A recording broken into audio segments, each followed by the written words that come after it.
Hello friends, कैसे हो? I hope आप अच्छे होंगे। हम इस वीडियो के अंतर्गत देख रहे हैं, ये आपके 2012 का क्वेश्चन पेपर है, लेवल फर्स्ट, जो 9/9/2012 को ये परीक्षा कंडक्ट करवाई गई थी। इसमें 5 सब्जेक्ट पूछे जाते हैं। सभी को हम क्रम में देखते चलेंगे, जैसे ये आपके दे रखे हैं। जैसे कि CDP के 30 क्वेश्चन है, जिसे साइकोलॉजी बोलेंगे। सेकंड में आती है लैंग्वेज फर्स्ट, थर्ड में आती है लैंग्वेज सेकंड, फिर आता है आपका मैथ, फिर आती है EVS यानी पर्यावरण अध्ययन। इसी क्रम में चलेंगे करते हुए, ठीक है। एक चीज़ ध्यान रखना, जैसे हिंदी के 2 पेपर होते हैं ना, जैसे मान लीजिए आपने फर्स्ट लैंग्वेज ली, 30 क्वेश्चन आपके हो गए, ठीक है। सेकंड लैंग्वेज आपने मान लीजिए संस्कृत ली, 30 क्वेश्चन इसके हो गए, ठीक है। लेकिन मैं सॉल्यूशन इस प्रकार कराऊंगा, मैं बताते चलूँगा ये लैंग्वेज फर्स्ट है यानी, और ये भाषा फर्स्ट के रूप में जिन्होंने हिंदी चूज की है वो ये क्वेश्चन रहेंगे, ठीक है, इस प्रकार। लेकिन जो फर्स्ट लैंग्वेज में संस्कृत भी ली होगी ना, तो उसे भी सॉल्यूशन कराऊंगा, और जो सेकंड में ले रखी होगी उसे भी सॉल्व करेंगे। तो इस प्रकार सेकंड में हिंदी भी ले रखी होगी जिन्होंने, उसे भी सॉल्व करेंगे। तो ये है कि हमारे 60 क्वेश्चन एक्स्ट्रा हो जाएंगे, आने चाहिए 150 करनी चाहिए थे हमें, ठीक है। हम करेंगे 210 क्वेश्चन, ठीक है। तो इस प्रकार इन्होंने क्वेश्चनों में ज़्यादा देखने को मिलेंगे आपको। तो हम CDP से स्टार्ट कर लेते हैं। जो पहला क्वेश्चन है वो इस प्रकार पूछा है। इसमें पूछा है कि जो 9 वर्ष की बालक की नैतिक तर्कना आधारित होती है, यानी जो आपकी मॉरल रीजनिंग है वो किस पर बेस्ड होती है, तो हम कहेंगे किसी भी कार्य के भौतिक परिणाम उसकी अच्छाई या बुराई को निर्धारित करती है। तो ऑप्शन नंबर 1 सही हो जाएगा। ये क्वेश्चन पूछा कहाँ से है? जब नैतिक विकास सिद्धांत पढ़ेंगे ना आप, तो इसमें 2 मनोवैज्ञानिक के नाम आते हैं, अगर आपने पढ़े हो तो। हालांकि पढ़े तो होंगे, जैसे कि एक तो जीन पियाजे है, दूसरा नाम आता है कोलबर्ग का। तो इन दोनों की बात की जाती है। कैसे की जाती है? शुरुआत किसने की थी? जीन पियाजे ने। आगे किसने बढ़ाया था? कोलबर्ग ने। जीन पियाजे ने केवल 2 अवस्था में बांटा था, जो एक तो हेट्रोनॉमी होती है, मोरलिटी हेट्रोनॉमी, ठीक है। हेट्रोनॉमी होती है ये बाल्यावस्था से संबंधित होती है, एक होती है ऑटोनॉमी, ये होती है किशोरावस्था से संबंधित। तो कोलबर्ग ने तो इस जीन पियाजे का ही शिष्य रहा था, तो इन्हें आगे सिद्धांत बढ़ा के 3 लेवल और 6 स्टेज में बांट दिया था। लेकिन हमें क्वेश्चन पूछा है मॉरल रीजनिंग से, तो ये वाली विशेषता है ना, वो जीन पियाजे की बाल्यावस्था हेट्रोनॉमी है ना, ये बाल्यावस्था से संबंधित है, इसी की एक विशेषता है। तो ऑप्शन नंबर 1 सही हो जाएगा। डिटेल यदि आप किसी भी बुक होगी आपके पास, चाहे किसी की होगी वो, टीचर की या रेफरेंस बुक कोई भी, तो वहाँ से देखेंगे तो इसी की विशेषता निकल के आती है। नेक्स्ट क्वेश्चन नंबर है 2 नंबर। इसमें पूछा निम्न में से कौन सा उदाहरण है जो अभिप्रेरणा का परिणाम नहीं है। अगर आप इन सभी ऑप्शनों को पढ़ के देखेंगे तो हम कहेंगे जगन ने श्वास लेने की प्रक्रिया में रुचि दिखाना प्रारंभ कर दिया है। हालांकि देखा जाए तो श्वास लेने की प्रक्रिया है, ये आपकी एक अनैच्छिक क्रिया होती है, साइंस में पढ़ी होगी आपने। अनैच्छिक क्रिया में बहुत सारी चीज़ें आ जाती है, जैसे खांसी आना, ठीक है, हृदय की धड़कन हो गई आपकी, और श्वास लेना, तो ये सभी अनैच्छिक क्रिया हैं, ठीक है। तो इसका राइट आंसर यही होगा, ये कोई अभिप्रेरणा का परिणाम नहीं होती है, ठीक है। तो लेकिन बोर्ड ने इसका आंसर ये 2 नंबर माना था, ठीक है। क्यों माना ये तो मालूम नहीं है, लेकिन आप ध्यान रखना इसका ऑप्शन नंबर सी सही होगा। नेक्स्ट नंबर क्वेश्चन है 3। इसमें पूछा निम्न में से क्या एक प्रभावी प्रशंसा के रूप में अध्यापक के लिए कार्य करेगा। तो हम कहेंगे विद्यार्थियों को उनकी योग्यताओं अथवा कार्य निष्पादन के महत्व की सूचना देता है। तो ऑप्शन नंबर इसका सी सही हो जाएगा, जो एक प्रभावी प्रशंसा के रूप में अध्यापक के लिए कार्य करेगा। तो नेक्स्ट क्वेश्चन देख लेते हैं। इस 4 नंबर क्वेश्चन में पूछा है इनमें से कौन सा ऐसा उदाहरण है जो अधिगम को प्रदर्शित करता है, यानी लर्निंग। तो हम कहेंगे हाथ जोड़कर एक अध्यापक का अभिवादन करना, तो ये ऑप्शन हो जाएगा, बाकी ये 3 ऑप्शन नहीं होंगे। क्वेश्चन नंबर 5 है निम्न में से कौन सा चिंतन की प्रक्रिया में सबसे कम महत्वपूर्ण होगा। तो वो मांसपेशियाँ होंगी, क्योंकि मांसपेशियाँ और चिंतन से कोई रिलेशन नहीं होता है, तो ये एक तरह से फिजिकली होती है मौसम, तो हम इस वजह से कहेंगे यही सबसे कम महत्वपूर्ण होगा। नेक्स्ट है 6 नंबर क्वेश्चन। 6 नंबर क्वेश्चन इस प्रकार पूछा है कि अंतर्वैयक्तिक बुद्धि को प्रदर्शन करने वाला व्यवहार कौन सा होगा। यहाँ पे इंग्लिश देखें तो इंग्लिश देखेंगे तो इसमें दे रखा है इंट्रापर्सनल इंटेलिजेंस।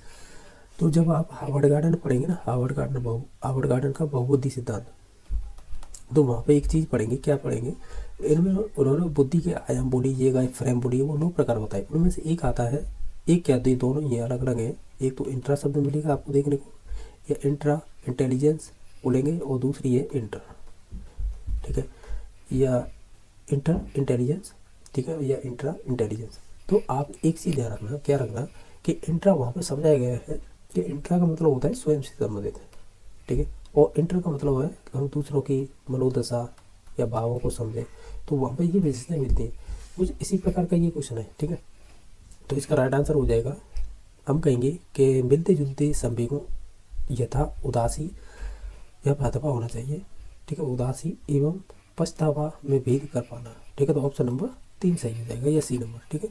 बाकी ए बी और डी ये विशेषताएं दे रखी हैं, वो इसकी दे रखी हैं, किसकी, इंटर की, तो ये ध्यान रखना है, ठीक है। तो इसका तो राइट आंसर हो जाएगा C number option.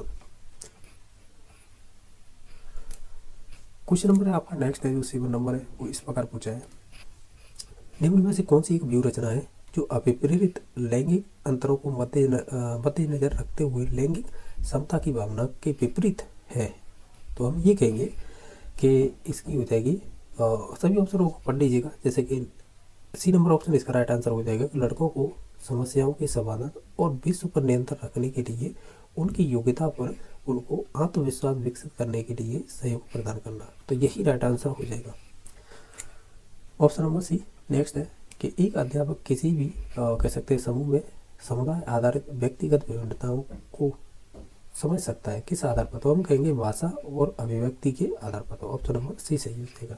Question number 9 है कि सृजनशील के पोषण हेतु एक अध्यापक को अपने विद्यार्थियों को रखना चाहिए, तो वो कार्य केंद्रित रखना चाहिए। जो कार्य केंद्रित होगा उसी के आधार पर लक्ष्य प्राप्त किए जाते हैं, ठीक है। नेक्स्ट है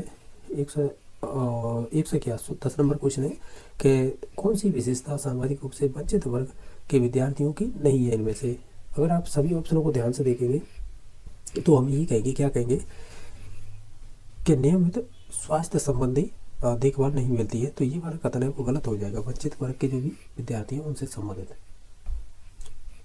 क्वेश्चन नंबर आपका 11वां है, वो इस प्रकार पूछा है, ये कह रहा है कि क्रियात्मक अनुसंधान है यानी एक्शन रिसर्च है वो मौलिक अनुसंधान से भिन्न है, क्योंकि यह हम कहेंगे जो क्रियात्मक अनुसंधान होता है ना वो मौलिक अनुसंधान से इसलिए भिन्न है, उसका एक रीजन देंगे कि अध्यापकों और शैक्षिक प्रबंधकों एवं प्रशासकों के द्वारा किया जाता है क्या क्रियात्मक अनुसंधान, ठीक है। मौलिक अनुसंधान तो एक शोध यानी शोधों पर आधारित होता है एक तरह से ये, ठीक है। तो हम ये कहेंगे ये अलग चीज़ है, क्रियात्मक अनुसंधान अलग चीज़ है, ठीक है। तो ऑप्शन नंबर ए सही हो जाएगा।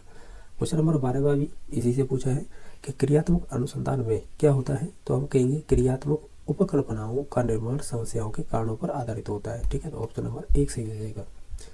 नेक्स्ट क्वेश्चन नंबर है 13वां का राष्ट्रीय पाठ्यचर्या रूपरेखा 2005 में बहुभाषा को एक संसाधन के रूप में समर्थन दिया गया है, क्योंकि हम ये कहेंगे ये सभी सही हो जाएंगे, क्योंकि यह एक तरीका है जिसमें प्रत्येक बालक सुरक्षित महसूस करता है, भाषागत पृष्ठभूमि के कारण कोई भी बालक पीछे न छूटे और ये बालकों को अपने व्यवहार पर विश्वास करने के लिए प्रोत्साहन देगा। तो इस प्रकार ऑप्शन नंबर डी सही हो जाएगा।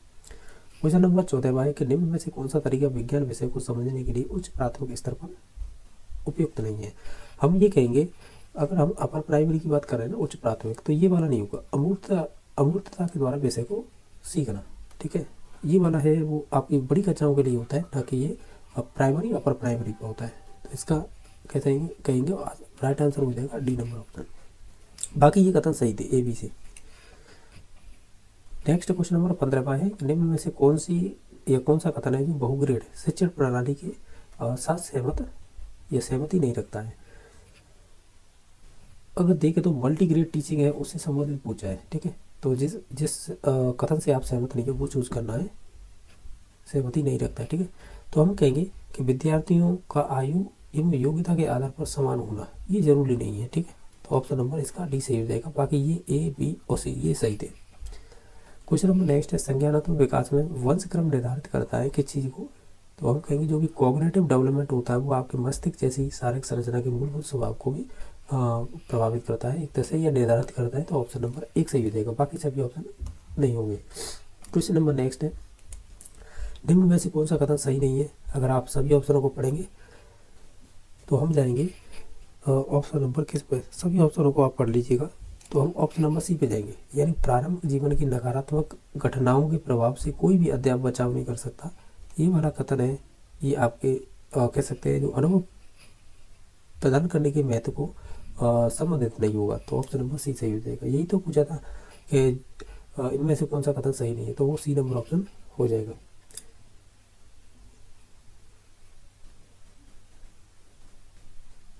ठीक है। नेक्स्ट है, निम्न में से कौन सी विशेषता परिपक्वता को अधिगम से अलग करती है? तो देख लीजिएगा सभी ऑप्शनों को पढ़ के हम ये कहेंगे, क्या कहेंगे कि जो आपकी परिपक्वता है ना अधिगम से अलग करती है वो इसलिए करती है क्योंकि यह एक स्वाभाविक प्रक्रिया होती है। क्या आपकी परिपक्वता यानी आपके समय के साथ चलती है ये परिपक्वता, ठीक है। ऐसे नहीं है कि अधिगम जैसे होता है उस प्रकार का हो। तो इस वजह से हम ये कहेंगे ये हमारी एक तो स्टडी से संबंधित होती है ये, ठीक है। ऑटोनोमस प्रोसेस होती है, ठीक है, यानी अपने आप ये समय के साथ में मैच्योरिटी आती है, तो ये एक स्वाभाविक प्रक्रिया है, ठीक है।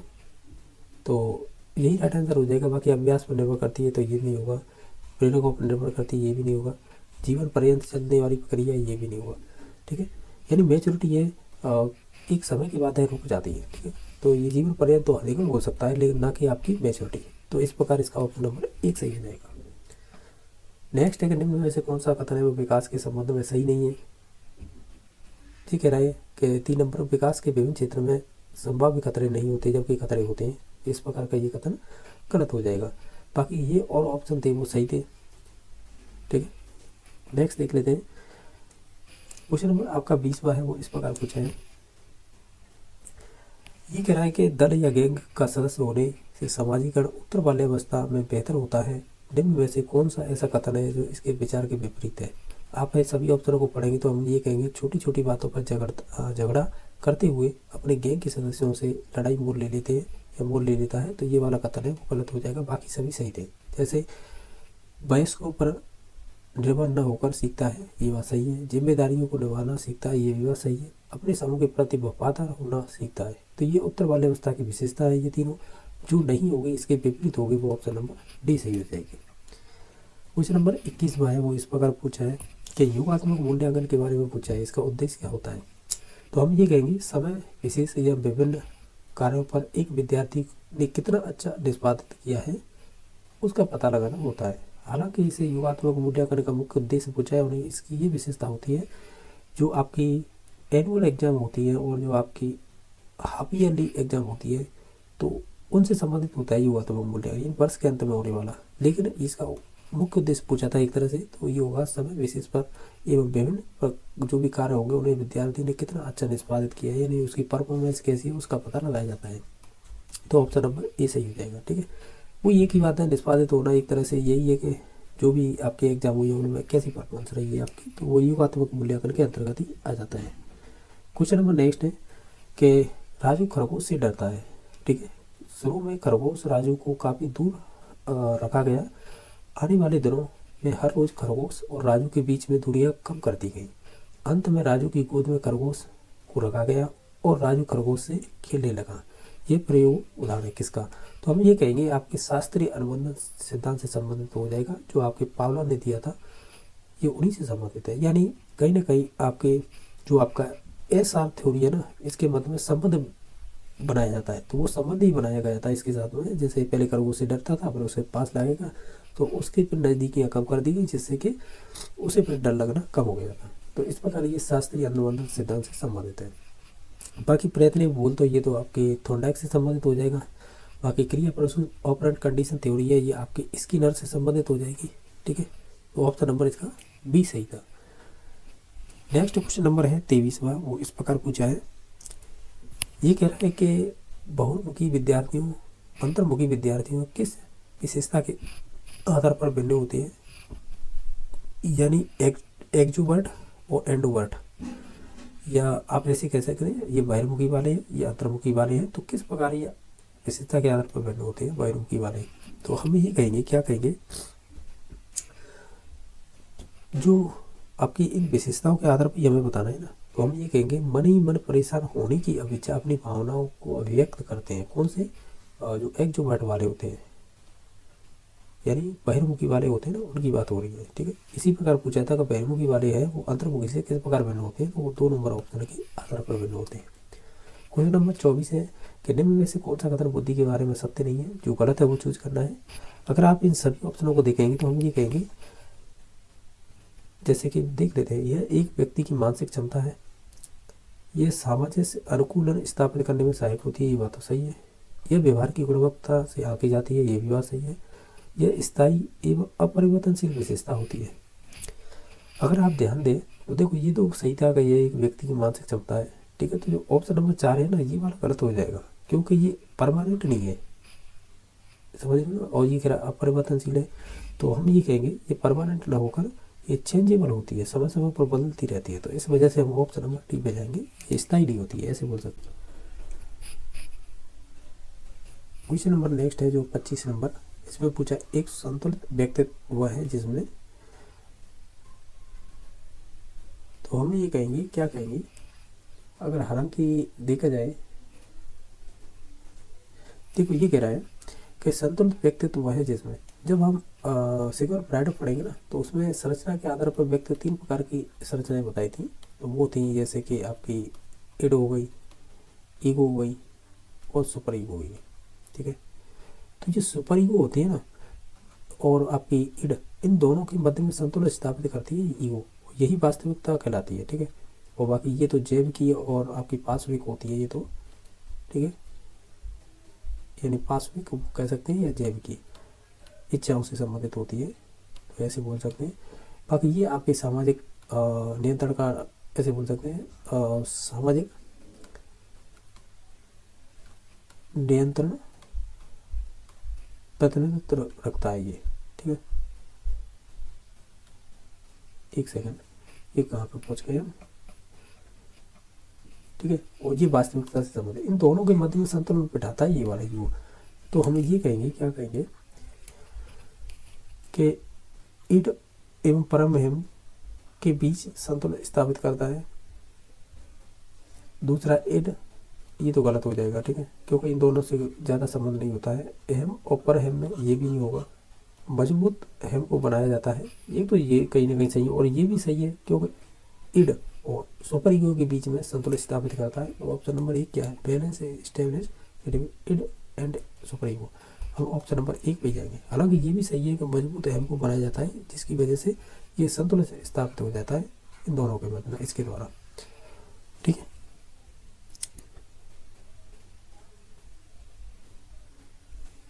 मैंने बता दिया है। इसका राइट आंसर अगर देखा जाए तो ये भी सही है और ये भी सही है। ठीक है, लेकिन एग्जामिनर ने इसका ऑप्शन नंबर डी माना था।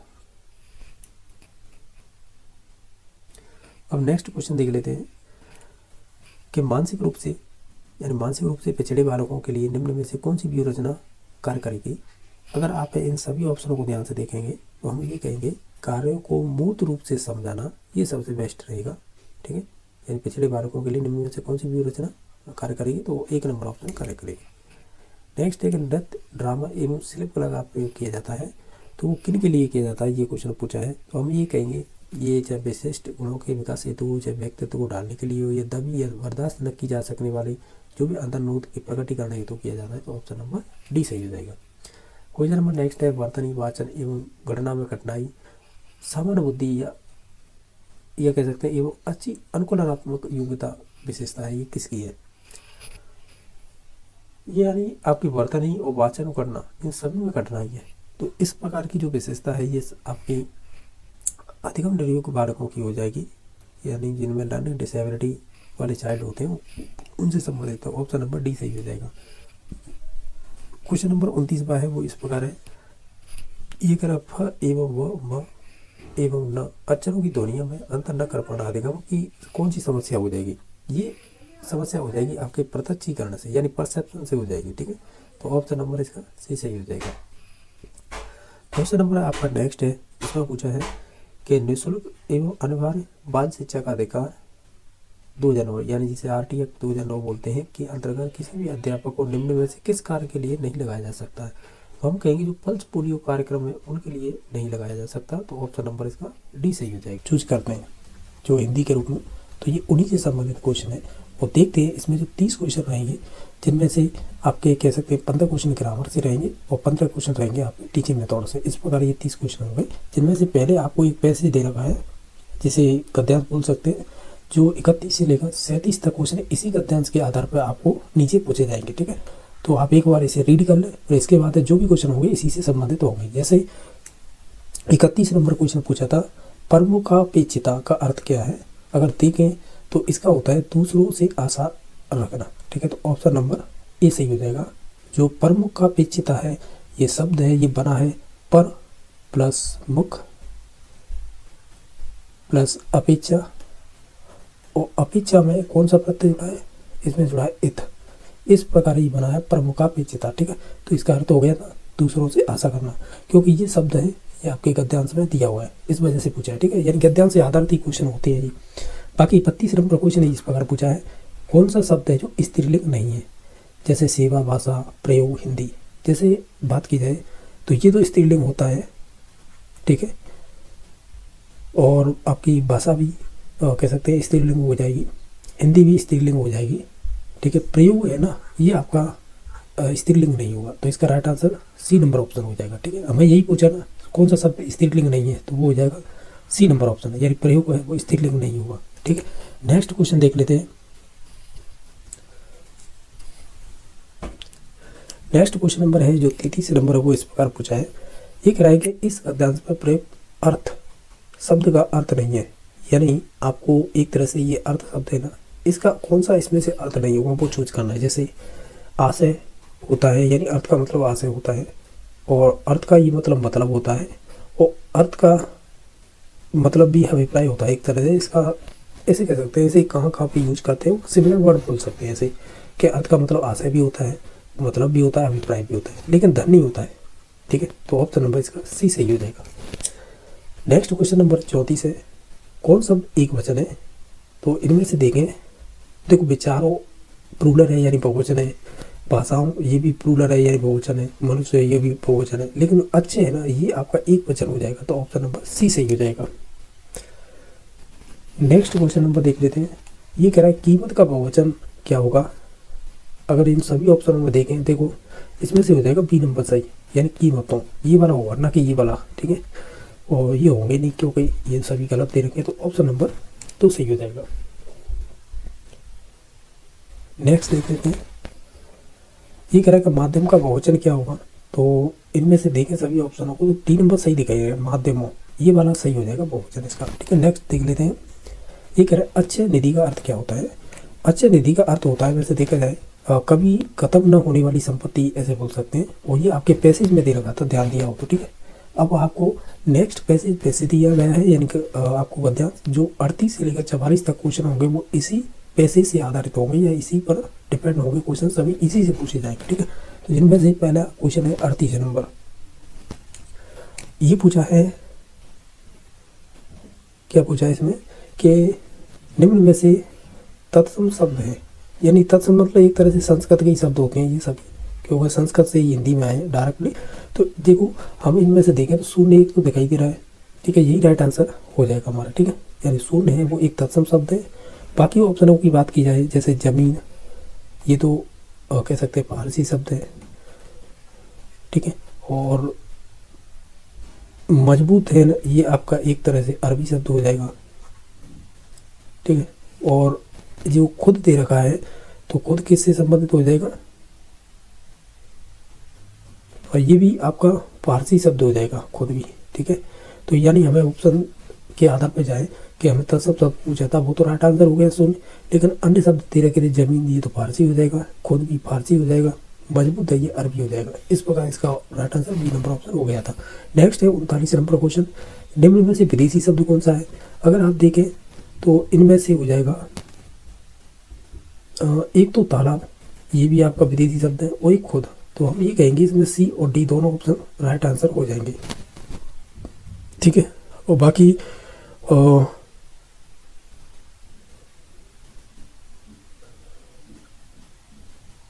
ठीक है, बाकी जैसे पेड़ है और खंड है, तो ये विदेशी शब्द नहीं होंगे, जो विदेशी थे वो हो जाएंगे तालाब और खुद, ठीक है। तो यानी विदेशी हमने यहाँ पे भी तो देखा था, ये खुद यहाँ ऑप्शन में दे रखा, तो ये फारसी शब्द है, ठीक है। हमें विदेशी पूछा था तो इससे भी लिंक कर लेते तो आसानी होती। बाकी हमने देख लिया इसका सी और डी होंगे विदेशी शब्द, ठीक है।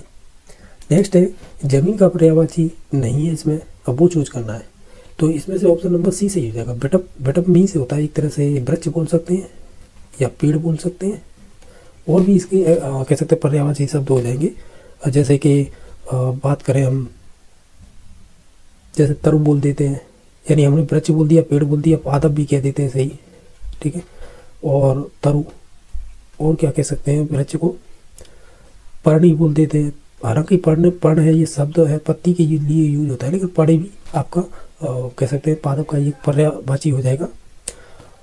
और क्या हो जाएगा, एक गाछ होता है, गाछ, ठीक है, तो इस प्रकार ये सभी क्या थे, पर्यायवाची थे वृक्ष के। बाकी जो पृथ्वी अलग थी, धरती और धरणी, ये तीनों अलग चीज़ है, यानी ये तीनों ही अपने आप में पर्यायवाची हैं तीनों। ठीक है, हमारा अलग पूछा था इनमें से, तो वो हो जाएगा सी नंबर ऑप्शन, यानी जमीन का पर्यायवाची नहीं है, ऐसे पूछा था।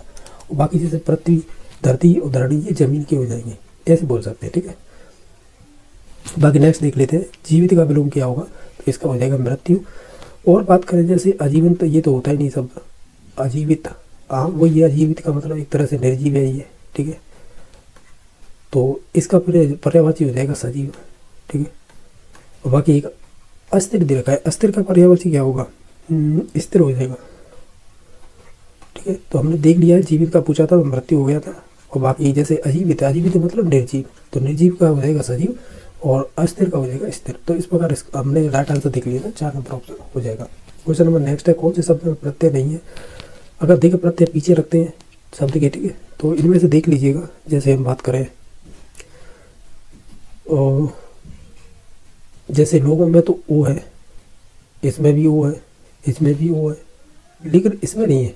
ये आपका एक तरह से मूल शब्द है पीढ़ी। ठीक है, तो ऑप्शन नंबर डी सही हो जाएगा। नेक्स्ट देख लेते हैं, एक है बिल और जुल समास का विग्रह क्या होगा। बिल और जुल होगा, क्योंकि इसमें द्वंद्व समास होता है, हालांकि इसमें एक डैश लगी आती है जिसे योजक चिन्ह बोलते हैं, तो ये भी पहचान होती है। द्वंद्व समास में दोनों पद प्रधान होते हैं। ठीक है, तो ऑप्शन नंबर इसका बी सही हो जाएगा। क्वेश्चन नंबर है आपका 44, इसमें पूछा है इनमें से अव्यय बताइए। तो अव्यय भी होते हैं जो लिंग, ठीक है, कारक, वचन, ठीक है, इनसे क्या प्रभावित नहीं होती है, वो सेम ही बने रहते हैं। ठीक है, तो इनमें से कौन सा हो सकता है, देखो समय तो होगा नहीं, खंड भी नहीं होगा, न व्यवस्था होगा, तो एक हो जाएगा, एक अपने आप में एक अव्यय होगा। ठीक है, तो ऑप्शन नंबर सी सही हो जाएगा।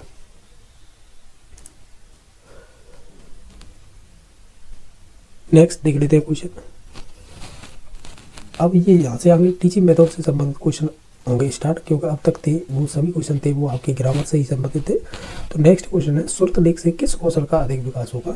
यानी यहाँ पर सुनकर लिख रहे हैं या लेखन कर रहे हैं, तो निश्चित होते हम ये कहेंगे कि सुनकर जो हम लेखन करेंगे ना, वही हमारा अधिक विकसित होगा। तो ऑप्शन नंबर ए सही हो जाएगा। नेक्स्ट है 46 नंबर, कौन अशुद्ध वर्तनी का कारण नहीं है इनमें से।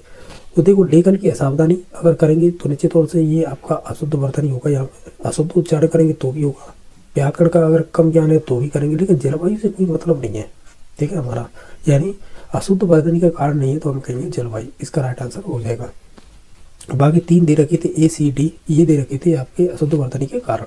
नेक्स्ट क्वेश्चन नंबर है 47 कि अच्छी परीक्षा में आवश्यक क्या चीज़ होती है। तो हम ये कहेंगे उसमें विश्वसनीयता भी हो, विविधता भी हो और वस्तुनिष्ठता, ये सभी चीज़ें होना जरूरी है।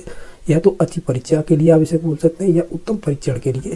तो ये भी क्वेश्चन बनाया है, तो ये भी ध्यान रखना है। ठीक है, तो उत्तम परीक्षण के लिए भी ये इंपॉर्टेंट होते हैं, वो आपकी अच्छी परीक्षा के लिए भी आवश्यक होते हैं, तो दोनों के लिए इसका। क्वेश्चन नंबर है आपका 48 नेक्स्ट कि मूल्यांकन उपयोगी है किन के लिए। तो ये 4 ऑप्शन दे रखे हैं, जैसे कि विद्यार्थियों की प्रगति जानने में, या विद्यार्थियों की कक्षा की उपस्थिति जानने में, या विद्यार्थियों के आचरण को जानने में, या इनमें सभी में। हालांकि देखा जाए तो हम मूल्यांकन उपयोगी होगा तो विद्यार्थियों की प्रगति जानने में होगा, यानी हम ये कहेंगे बच्चा मतलब कितना टॉपिक होगा, सीखा है या नहीं सीखा, उनकी प्रगति जानने के लिए किया जाता है मूल्यांकन। ठीक है, यानी उपयोगी रहेगा, तो ऑप्शन नंबर 1 सही हो जाएगा। क्वेश्चन नंबर नेक्स्ट है, यदि कोई विद्यार्थी अशुद्ध लिखता है तो आप क्या उपचार करेंगे। तो एक तरह से देखो, अशुद्ध लिखता है तो ये तो हमें उसकी कमी का मतलब मालूम हो चुका है, तो अब हम उसका उपचार करेंगे ना, तो उसके लिए उपचारात्मक शिक्षण देंगे। ठीक है, तो ये ऑप्शन नंबर बी सही हो जाएगा। अगर हम ये पूछते हैं कि किसी की कमी या कारणों को जानना हो, तो तब हम निदानात्मक परीक्षण करेंगे, और जब अब हमें कमी या कारण पता पड़ गया है या मालूम हो चुका है, तो अब उसका उपचार करेंगे। तब इनका उपयोग किया जाता है उपचारात्मक शिक्षण का, यानी अशुद्ध लिखता है ये हमें जान चुके हैं। अगर उपचार के रूप में देखें तो उपचारात्मक परीक्षण गुण या शिक्षण गुण वो करवाएंगे। ठीक है, तो ऑप्शन नंबर बी सही हो जाएगा, क्योंकि यहाँ पे शिक्षण भी आता है, कभी कभी यहाँ पे परीक्षण भी पूछ लेता है। हालांकि दोनों में अंतर होता है, लेकिन एग्जाम में पूछे हुए क्वेश्चन है। ठीक है, नेक्स्ट क्वेश्चन नंबर 50 है कि मेरा मित्र राकेश बहुत अच्छा चित्रकार है, इस वाक्य में विधेय क्या होगा। हालांकि देखा जाए विधेय का मतलब एक तरह से क्रिया होती है। ठीक है, एक और शब्द मिलेगा उद्देश्य। उद्देश्य का मतलब होता है, ऐसे बोल सकते हैं हम, उद्देश्य का मतलब होता है एक तरह से कर्ता। ठीक है, तो हमें पूछा है विधेय, विधेय का मतलब क्रिया, तो इसमें क्रिया देखो, ये तो सब्जेक्ट हो गया यानी कर्ता, कर्ता का विस्तार रूप ये हो जाएगा। अब देखो है तो हेल्पिंग वर्ब है, लेकिन हम इनमें ऑप्शन पे जाएंगे। जैसे मेरा मित्र तो होगा नहीं, चित्रकार भी नहीं होगा, बहुत अच्छा चित्रकार ये हो सकता है क्योंकि इसमें है आ गई, यानी है आ गई है इस वजह से। बाकी बहुत अच्छा तो विशेषता है एक तरह से, ये नहीं होगा। तो ऑप्शन नंबर सी पे ही जाएंगे हम, ठीक है। नेक्स्ट है कि सलमा कर जाती है वाक्य कैसा है। तो हम जानते हैं जिसमें एक उद्देश्य एक विधि हो, यानी कर्ता और क्रिया हो, तो निश्चित तौर से वो सरल वाक्य होगा, ठीक है। तो वह कर जाती सिंपली सेंटेंस हो जाएगा, तो ऑप्शन नंबर ए सही हो जाएगा। और सरल वाक्य है ये रचना के आधार पर 3 प्रकार के होते हैं, जैसे सरल वाक्य, दूसरा आता है संयुक्त वाक्य, तीसरा आता है मिश्र वाक्य, ठीक है। बाकी बात करें जैसे निषेधात्मक वाक्य, चार्थक, आज्ञार्थक, ये आपके अर्थ के आधार पर 8 प्रकार होते हैं वाक्यों के, ठीक है। तो ये उनमें से 3 प्रकार दे रखे हैं, ठीक है। तो ये भी ध्यान रखना, इनसे भी क्वेश्चन बन जाते हैं। नेक्स्ट क्वेश्चन नंबर है आपका 52 कि लंका पर राजा रावण बहुत विद्वान था, इस वाक्य में रेखांकित अंश क्या है। यानी रावण तक हो रहा है, रावण क्या है, एक तरह से सब्जेक्ट है, सब्जेक्ट भी से करता है, तो करता है रावण। रावण किसी का पर्टिकुलर नाम है, तो निश्चित तौर से ये संज्ञा पदबंध हो जाएगा। वैसे देखा जाए तो ये डिपेंड किया जाता है सेंटेंस में कि पूछा क्या जा रहा है और जिसके बारे में बात हो रही है तो वही होता है इसमें। जैसे संज्ञा पदबंध है तो यहाँ पर रावण की बात हो रही है, अगर किसी विशेषण की बात हो तो विशेषण पदबंध हो जाता, या किसी सर्वनाम की बात होती है सर्वनाम पदबंध हो जाता है, जहाँ पर क्रिया की विशेषता बताई जाती है तो वहाँ क्रिया विशेषण पदबंध हो जाता है, ये डिपेंड करता है, ठीक है। तो ऑप्शन नंबर इसका सी सही हो जाएगा। क्वेश्चन में नेक्स्ट है पारा उतरना, मुहावरे का अर्थ क्या होगा। एक तरह से हम ये कहेंगे कि क्रोध कम हो जाना, एक तरह से यही राइट आंसर हो जाएगा। बाकी 54 नंबर क्वेश्चन है आंख फेर लेना का अर्थ क्या होता है। हम ये कहेंगे कि आंख फेर लेने का मतलब होगा मुहावरे का यहाँ पे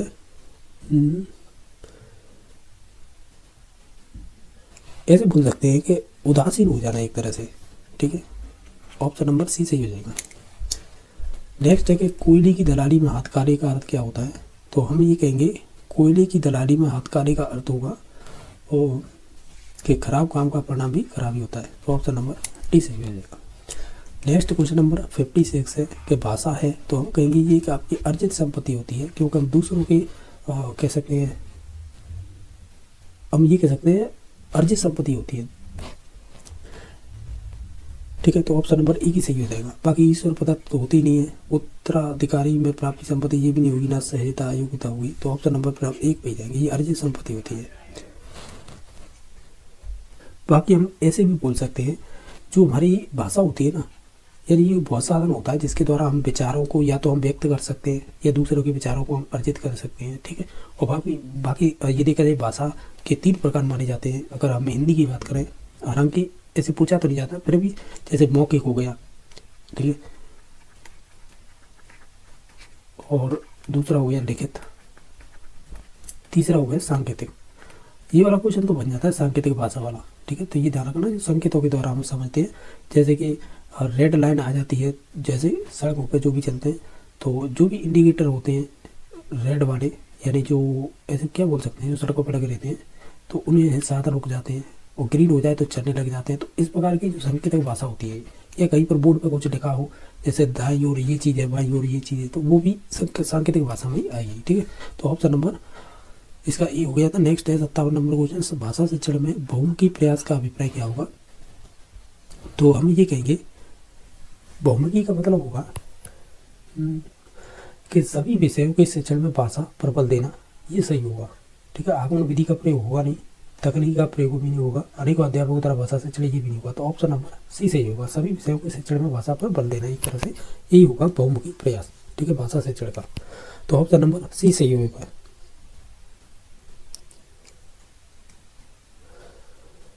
यानी भाषा पर बल देने का मतलब यहाँ पे ये है भाषा शिक्षण में सभी विषयों को, जिसमें आपकी जैसे कि हम बात करें तो भाषाई जो कुशलता होती है ना, उसे समझ 4 कौशल चलते हैं, LSR आप जानते होंगे,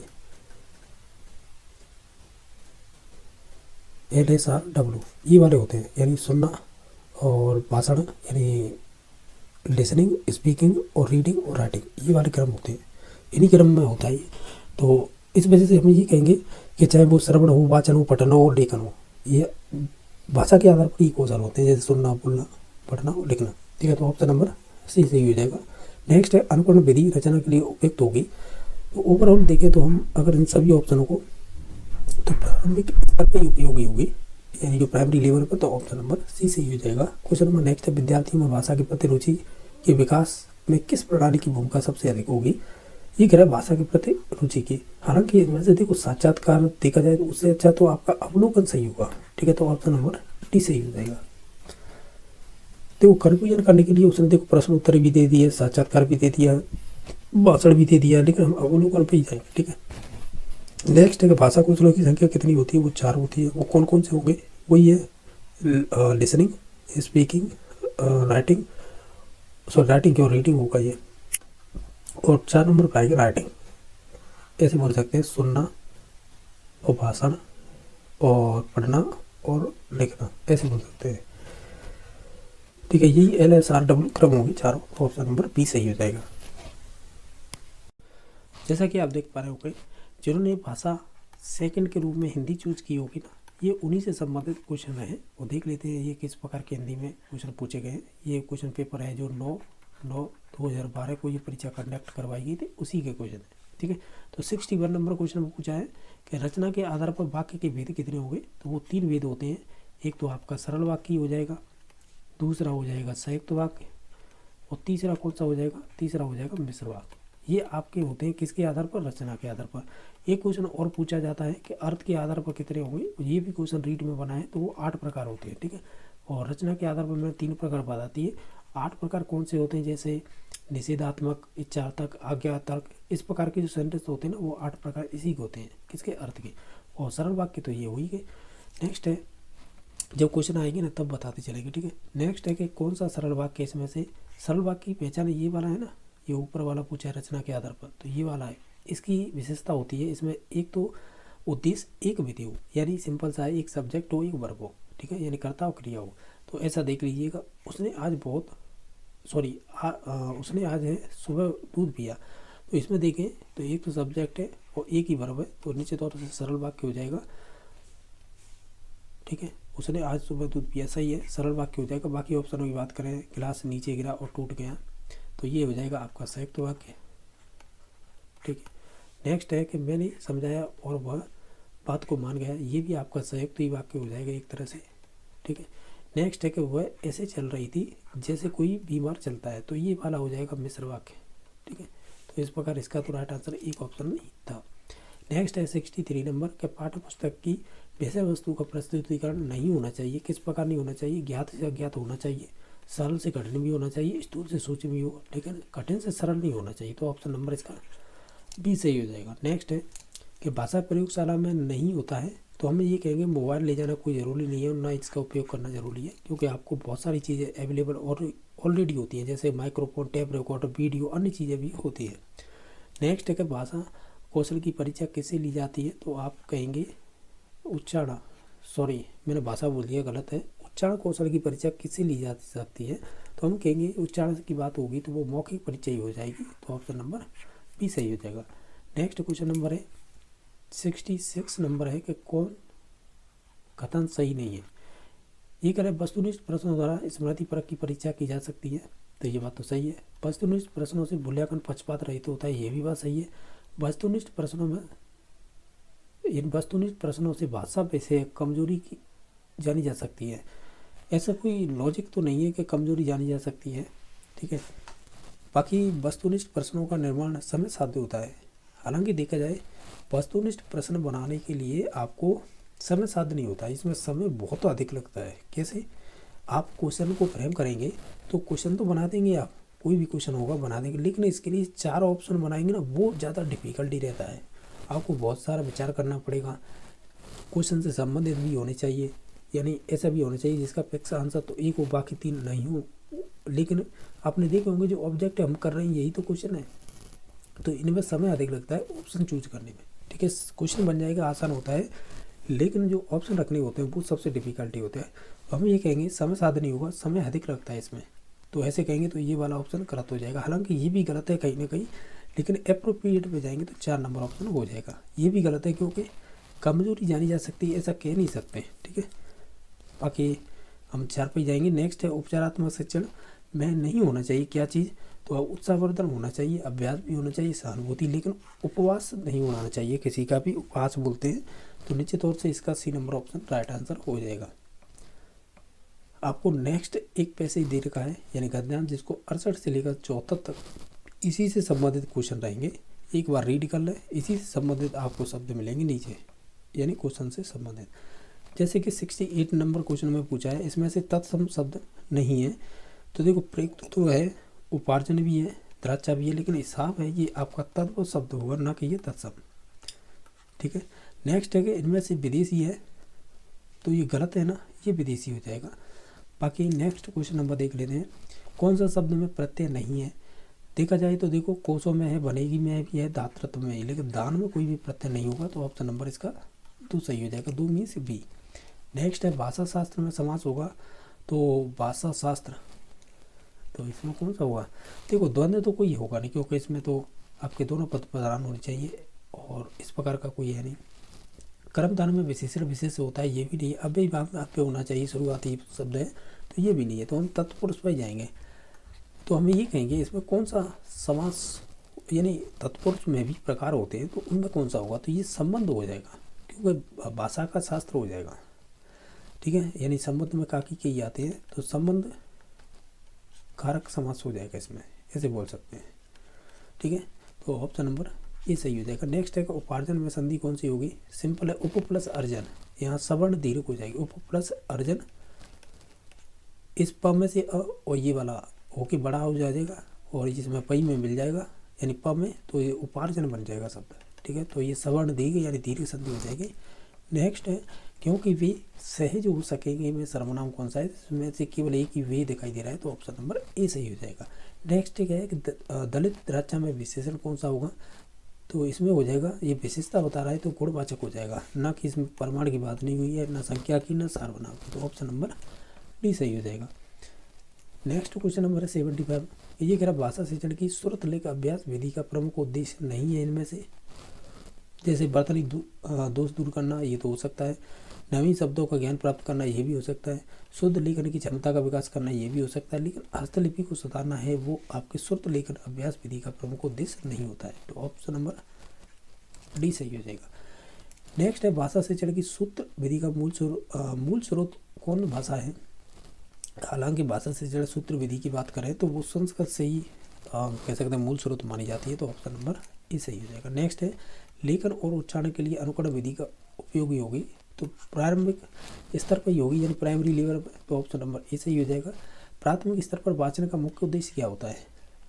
तो हम ये कहेंगे एक तरह से शुद्ध उच्चारण क्षमता का विकास करना, तो ऑप्शन नंबर ए सही हो जाएगा। नेक्स्ट है असंगत शब्द चुनिएगा इसमें से, जैसे सुलेख है, ठीक है, श्रुत लेख है, और आपका प्रलेख है और अनुलेख है। देखो सुलेख आपने सुना होगा, अनुलेख भी सुना होगा, श्रुत लेख भी सुना होगा, लेकिन प्रलेख नहीं सुना होगा, तो ऑप्शन नंबर यही हो जाएगा। हमें ये असंगत बताना था, ऑप्शन नंबर डी सही हो जाएगा। क्वेश्चन नंबर 80 है, 2 या 2 से अधिक उपवाक्यों और तथा एवं जैसे योजक शब्दों से जुड़े होते हैं, या योजक जैसे योजक से जुड़े होते हैं, तो इन्हें क्या कहेंगे? इन्हें संयुक्त वाक्य कहेंगे। कहाँ पर है? ऑप्शन नंबर डी सही हो जाएगा। बाकी सरल वाक्य में तो एक सब्जेक्ट एक वर्ब होगी, मिश्र वाक्य कहीं ना कहीं डिपेंडेबल होता है दूसरे वाक्य पर, ठीक है, यानी उपवाक्य पर, ठीक है, तो ऐसे कहेंगे हम। इसका तो right answer D number option हो जाएगा। आस्तीन का फिलिंग द ब्लैंक्स मुहावरा है, तो आस्तीन का सांप होना होता है, ठीक है, तो ऑप्शन नंबर डी सही हो जाएगा। नेक्स्ट है विज्ञान के नित्य नए आविष्कारों को देखकर आम यानी आम आदमी आश्चर्य से क्या हो गया है? दांतों तले उंगली दबा लेता है, तो ऑप्शन नंबर डी सही हो जाएगा। हिंदी में फिलिंग द ब्लैंक्स कारक होते हैं, तो वो 8 होते हैं। नेक्स्ट है किस वाक्य में समुच्चय बोधक काव्य है? समुच्चय बोधक काव्य मीन्स ये कि 2 कह सकते हैं वाक्यों को जोड़ने वाले होते हैं ये, तो इनमें से कौन सा हो जाएगा?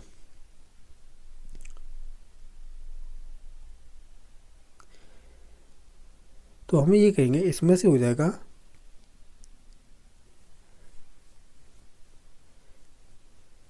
ऐसे बोलेंगे। देखो मैंने बताया क्या 2 शब्दों को, हाँ 2 शब्द बोलो या 2 वाक्य बोलो, इनको मिलाने वाले आपके को समुच्चय बोधक कहते हैं, ठीक है।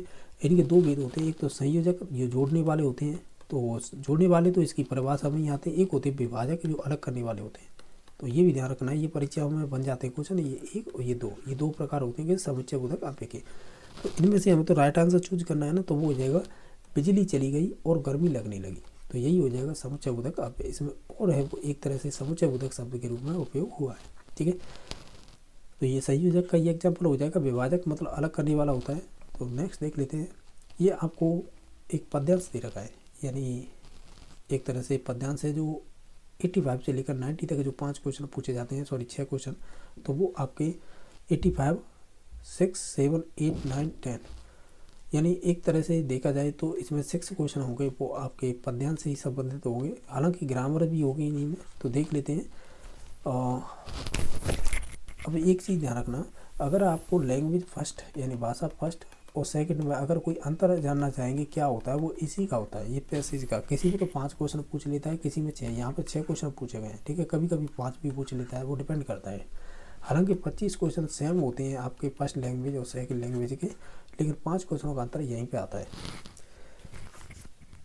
जो लैंग्वेज फर्स्ट लेंगे उनके लिए 2 गद्यांश दिए जाते हैं, और जो आप लैंग्वेज सेकंड हिंदी लेते हैं तो उनके लिए बस केवल एक गद्यांश होगा, एक पद्यांश होगा। इस प्रकार ये 2 पूछे जाते हैं। ठीक है, तो ये आपका पद्यांश है। ठीक है, और इसे पढ़ लीजिएगा, इन्हीं से संबंधित नीचे क्वेश्चन दे रखे हैं।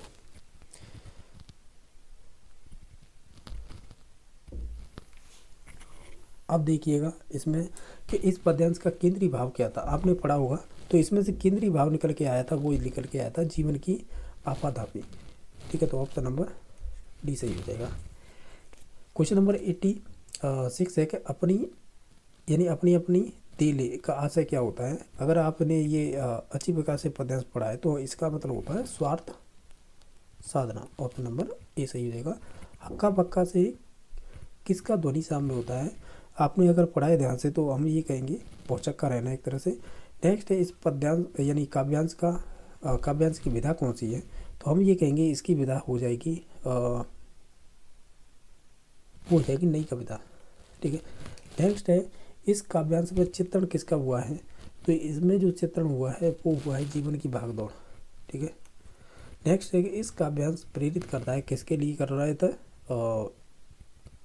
ये कर रहा था आत्म अवलोकन के लिए। तो ऑप्शन नंबर ए सही हो जाएगा। जिन्होंने भी संस्कृत भाषा फर्स्ट के रूप में चूज की होगी ना, यानी फर्स्ट लैंग्वेज के रूप में, तो ये उन्हीं से संबंधित ये क्वेश्चन है। हम देख लेते हैं इसमें किस प्रकार के क्वेश्चन पूछे गए। ये आपको दे रखा है गद्यांश, जिसमें आपके 31 से लेकर 37 तक इसी से संबंधित आपके क्वेश्चन रहेंगे।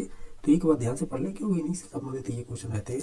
क्वेश्चन नंबर 31 नंबर है, श्रुति न मासाय का प्रतिपादयन्ति।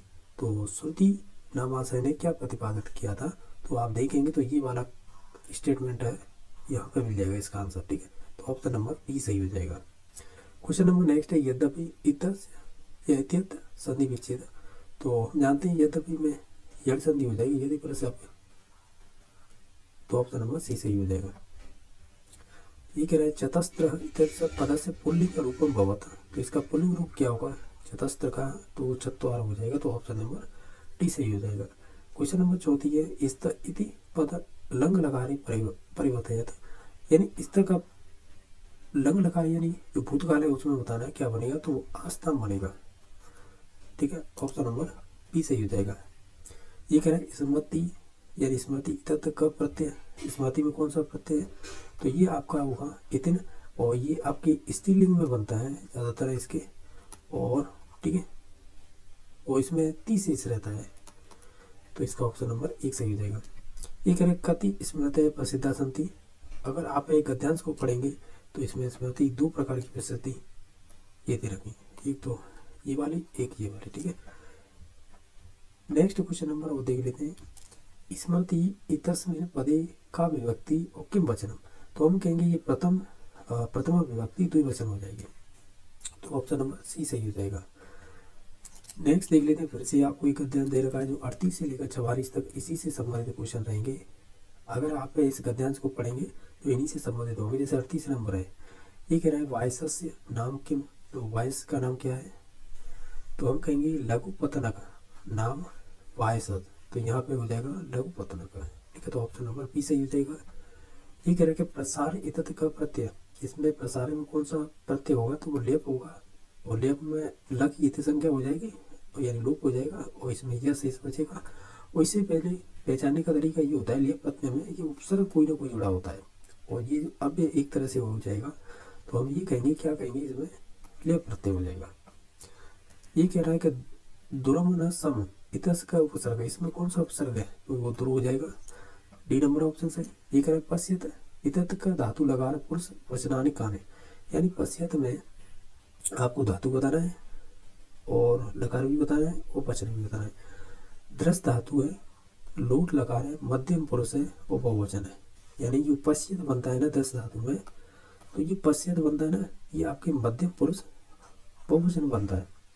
बाकी देखो एतम पापात मानव, यह प्राणी अंति, रेखांकित पद में कौन सी विभक्ति होगी, इसमें आपकी दिख के योग में द्वितीय विभक्ति हो जाती है, तो ऑप्शन नंबर ए सही हो जाएगा। तरुण निगसा की दृश्य व्याधम अपश्यत, तो वो दुरात्मानम था, ठीक है, दुरात्मानम, तो ऑप्शन नंबर सी सही हो जाएगा। ये कह रहा है कंचम इतस या इत्यत्र संधि विच्छेद करनी, इसका संधि विच्छेद क्या होगा, तो हम कहीं कम प्लस चल होगा, तो ऑप्शन नंबर डी सही हो जाएगा। यानी इसमें ऐसे बोल सकते हैं, इसमें अनुस्वार पर संधि हो जाएगी इसमें, ठीक। नेक्स्ट है, ये आपके अब शिक्षण विधियों से संबंधित क्वेश्चन स्टार्ट हो जाते हैं यहाँ से। तो इसमें देख लेते हैं किस प्रकार के क्वेश्चन पूछे गए शिक्षण विधियों से संबंधित।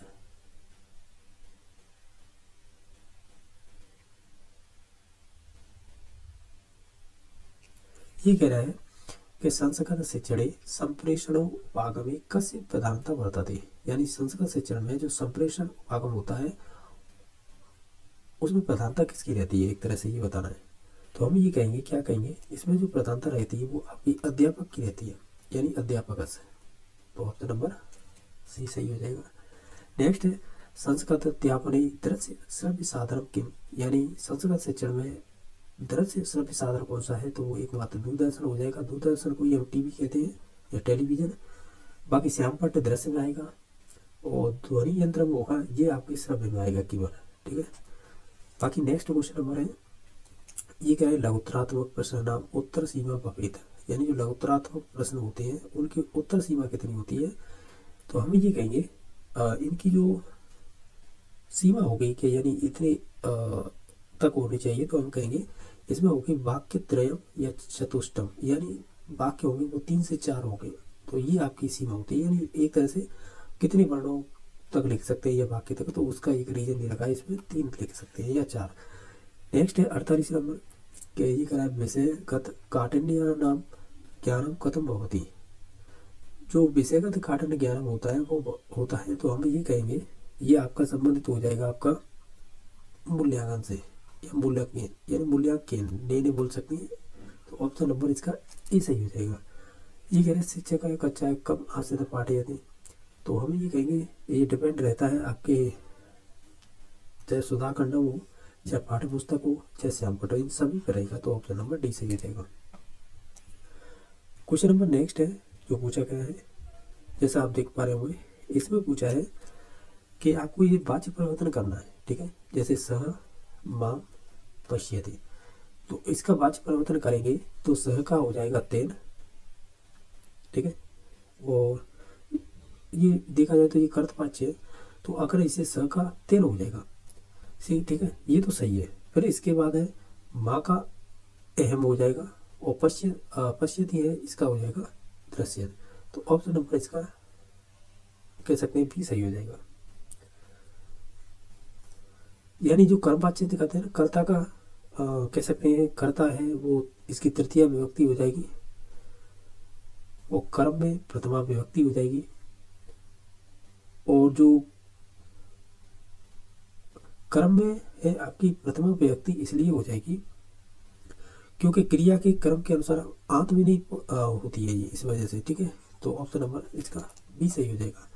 ये हमें संशोधित करना है, यानी वाक्य विधम संशोधित, तो ये संशोधित करना है। इसका राइट आंसर होगा अहम का मम, नाम का नाम रहेगा और गोपाल मतलब गोपाल, तो ऑप्शन नंबर सी सही हो जाएगा। ये रीट 2011 में पूछा हुआ क्वेश्चन था, ये मैंने सॉल्यूशन कराया तो उसमें ही था ये क्वेश्चन। नंबर नेक्स्ट है रेखांकित पदम अधिकृत प्रश्न निर्माण करनी है, जैसे लतायाम पुष्पाणि संति, तो हम ये कहेंगे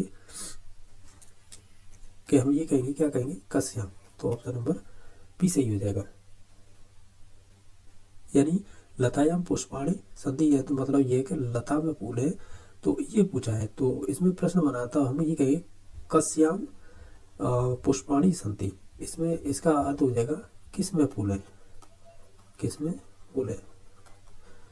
यानी ये क्वेश्चन अगर लता को उठा दें इसकी जगह पे हम कस्याम लगा दें तो इस प्रकार ये क्वेश्चन बन जाएगा, इस प्रकार का ये पूछा था। ठीक है, नेक्स्ट है रिक्त पूर्णतया सूक्ति से युक्त, यानी ये एक तरह से हमें सूक्ति दे रखी है, ये बताना है फिल इन द ब्लैंक्स में क्या आएगा इस ब्लैंक में। ठीक है, तो हम ये कहेंगे क्या आएगा, इसमें आएगा कि उद्मेन ही सिद्ध्यंती कार्याणि न मनोरथे।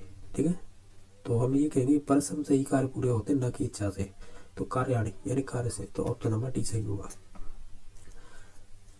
तुम सब मेरे साथ संस्कृत बोलो, अस्य वाक्य से संस्कृत अनुवाद करना, यानी इसका संस्कृत अनुवाद करना है। तुम मेरे साथ संस्कृत बोलो, तो हम ये कहेंगे कि यूयम यानी तुम सब, मया मेरे साथ, साकम माने साथ में, और साकम आ गया तो फिर संस्कृत है, संस्कृतम हो जाएगा, और उपदता, तो ऑप्शन नंबर सी सही हो जाएगा, जैसा करता वैसी क्रिया। तो इस प्रकार इसका हम ये कहेंगे ऑप्शन नंबर सी सही हो जाएगा। नेक्स्ट है तुम्हारा नाम क्या है, संस्कृत में अनुवाद करना है, तो हम ये कहेंगे तुम्हारा नाम है, तो हम कहेंगे तव नाम किम, तो यानी तुम्हारा नाम क्या है, तो ऑप्शन नंबर डी सही हो जाएगा। नेक्स्ट है कि व्याकरण शिक्षण व्याकरण शिक्षण से कोई विधि, यानी व्याकरण शिक्षण की कौन सी विधि है, तो हम कहेंगे इसमें से आगमन निगमन विधि हो जाएगी, ऑप्शन नंबर सी सही हो जाएगा। नेक्स्ट देख लेते हैं प्राथमिक स्तर की कोई विधि समुपयुक्त, यानी प्राथमिक स्तर पर कौन सी विधि बेस्ट रहेगी। अगर देखें तो हम कहेंगे इसमें से कथा विधि सही रहेगी प्राथमिक स्तर पर। नेक्स्ट है भाषा शिक्षण से कति कौशलानी भवंती, यानी भाषा शिक्षण के कितने कौशल है वो 56 हो जाएंगे, LSRW, यानी सुनना बोलना पढ़ना लिखना। नेक्स्ट है 59 नंबर क्वेश्चन, संस्कृत भाषा श्रवणम संभाषणम चक्केन विधिना भवते, यानी तो इसकी हो जाएगी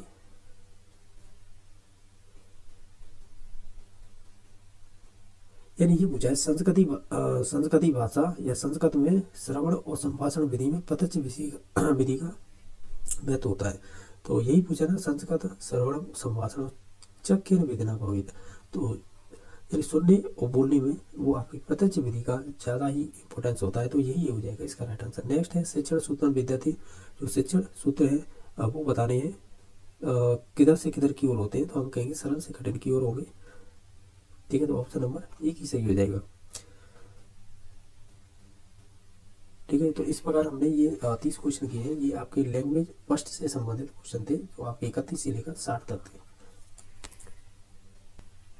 जिन्होंने भी संस्कृत कह सकते हैं भाषा सेकंड के रूप में चूज की होगी, तो ये उन्हीं से संबंधित क्वेश्चन है जो आपके 61 से लेकर 90 तक रहेंगे। तो हम देख लेते हैं, ये आपको एक पद्यांश दे रखा है, इसे पढ़ लीजिएगा, इसी के आधार पर ये क्वेश्चन होगी। जैसे का अनेका रूपा विद्यते, किसके अनेक रूप थे, तो वो आपके नृप नीति के थे, यानी आप ऐसे कह सकते हैं नृप नीति अनेक रूपा विद्यते, यानी जो राजाओं की जो नीति होती है वो अनेक रूपों में होती है, यानी अनेक रूपों वाली होती है, तो इस प्रकार का इसका right answer B number option हो जाएगा। ये लिखा है ना नृपति अनेक रूपा, तो ये वाला क्वेश्चन बना था। नेक्स्ट है प्रिय वादनी इतत का प्रत्यय, यानी प्रिय वादनी में कौन सा प्रत्यय होगा, तो प्रिय वादनी में प्रत्यय होगा वो आपका ड़ी नहीं होगा।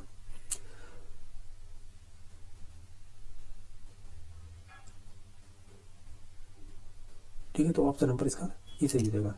नेक्स्ट क्वेश्चन है नितव्य इतिस का समास है, यानी नितव्य में कौन सा समास है, तो इसमें हो जाएगा आपका बहुब्री समास हो जाएगा।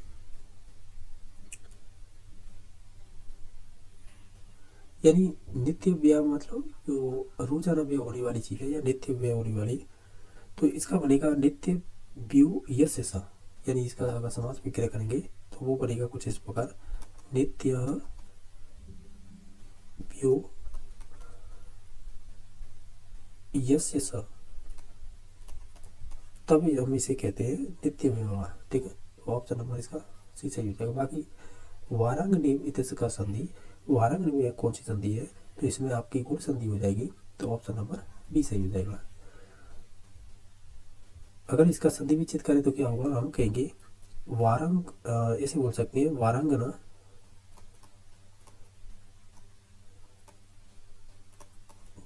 वारांगना प्लस एव, तो ई का ए हो जाएगा, तो इस प्रकार वारंग नहीं बनेगा, तो ये गुण संधि हो जाएगी। अब इसमें श्लोक अस्मिन् छंद किम, यानी जो आपका जो ये श्लोक था इसमें आपका ये छंद बताना है कौन सा होगा, तो इसमें हो जाएगा इसमें वर्ण गिन लीजिएगा 1 2 3 4 5 6 7 8 9 10 11 12 13 14, यानी इसमें वसंत तलिका हो जाएगी। तो इसमें दे रखा था वसंत तलिका, तो ऑप्शन नंबर डी सही हो जाएगा। यानी 14 वर्ण होती है तो वो आपकी वसंत तलिका हो जाएगी। नेक्स्ट है सत्या इति पदस्य विलोमम विलोमम पदम किम भवेत्, यानी सत्या का विलोम क्या होगा, तो वो आप यहाँ पे हो जाएगा अनृता हो जाएगा। ठीक है, तो ऑप्शन नंबर सी सही हो जाएगा।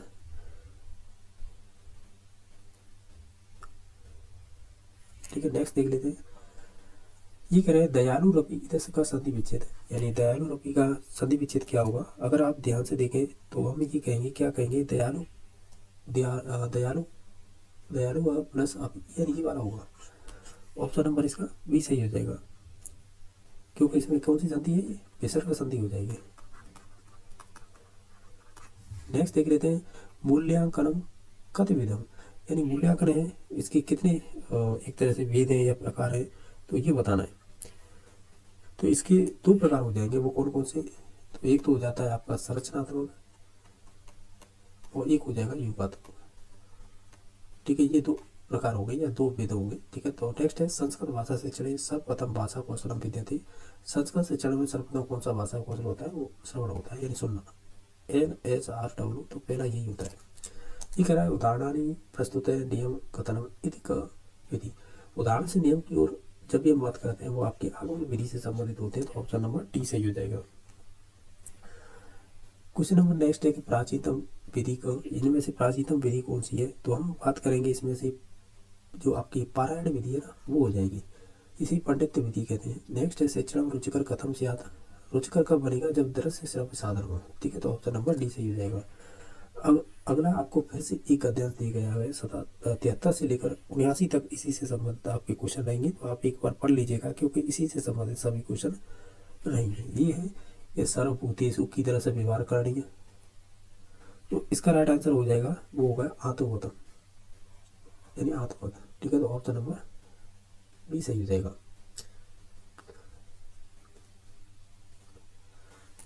नेक्स्ट क्वेश्चन नंबर है वसुदेव इत्यस्य का संधि विच्छेद कार्य, यानी इसका संधि विच्छेद क्या होगा वसुदेव का, तो इसका होगा वसुधा प्लस एव, और इसमें संधि कौन सी हो जाएगी, वसुधा प्लस एव में इसमें हो जाएगी आपकी वृद्धि संधि। ठीक है, तो ये स्वर संधि का ये प्रकार होता है, वृद्धि संधि। नेक्स्ट है कि लोष्टावत व्यवहार को तब प्रदर्शनी, जब आप गद्यांश पढ़ेंगे ना तो उसमें दे रखा था परद्रव्येषु। ठीक है, तो ऑप्शन नंबर सी सही हो जाएगा।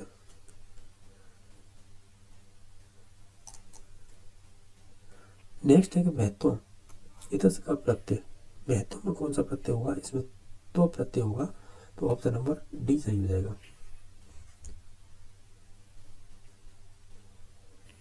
नेक्स्ट क्वेश्चन नंबर है संस्कृति इतस का संस्कृति में कौन सा उपसर्ग होगा, तो सम होगा, सम प्लस, एक तरह से हम बोलेंगे सम प्लस क्र प्लस इत, यानी सम प्लस क्र प्लस सम प्लस क्र प्लस इत, यानी कि इसे कत बोलते हैं, कोई इत बोल देता है, तो ये होगा। हालांकि उपसर्ग सॉरी प्रत्यय पूछे तो इत हो जाता है, उपसर्ग पूछा है तो इसमें सम हो गया है। ठीक है, तो समझोगे तो ऑप्शन नंबर बी सही हो जाएगा। कर्म परम इत का समास, कर्म परम में कौन सा समास होगा, तो इसमें से पर तत्पुरुष समास हो जाएगा, यानी इसका संधि विच्छेद करेंगे ना कर्म फल का हिंदी में, तो कर्म का फल ऐसे बोल सकते हैं, तो इसलिए इसमें तत्पुरुष समास हो गया। कर्ता ने कर्म को, इसका संबंध हो जाएगा कर्म का फल, यानी संबंध कारक हो जाएगा एक तरह से, तो ऑप्शन नंबर ई सही हो जाएगा। अब क्वेश्चन नंबर नेक्स्ट देख लेते हैं।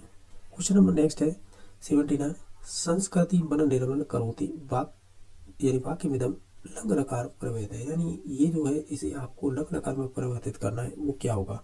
अगर आप इन सभी को देखेंगे सेंटेंस को ध्यान से, तो हम ये कहेंगे, क्या कहेंगे कि संस्कृति मन निर्मल अकरोत, यही होगा आपके लंग लकार में। नेक्स्ट है परंपरागत सहायकोपकरणम अस्ति, जो परंपरागत सहायक उपकरण कौन सा है, तो इसमें से हो जाएगा आपका श्यामपट्ट। नेक्स्ट है कस्यापि नगर से भौगोलिक, यानी भौगोलिक स्थिति बोधियम, यानी बोधियतु कीदृश्य पाठ्य उपकरण से प्रयोग करनी। तो हम इसके लिए यूज करते हैं मानचित्र, यानी जो आपकी नगर की भौगोलिक स्थिति को हमें प्रदर्शित करना है, तो उसके लिए उपकरण मानचित्र का उपयोग करेंगे। तो ऑप्शन नंबर ए सही हो जाएगा। नेक्स्ट क्वेश्चन नंबर नेक्स्ट है, संस्कृत भाषा सर्वाधिक सफला भाषा कस्य कृते वर्तते।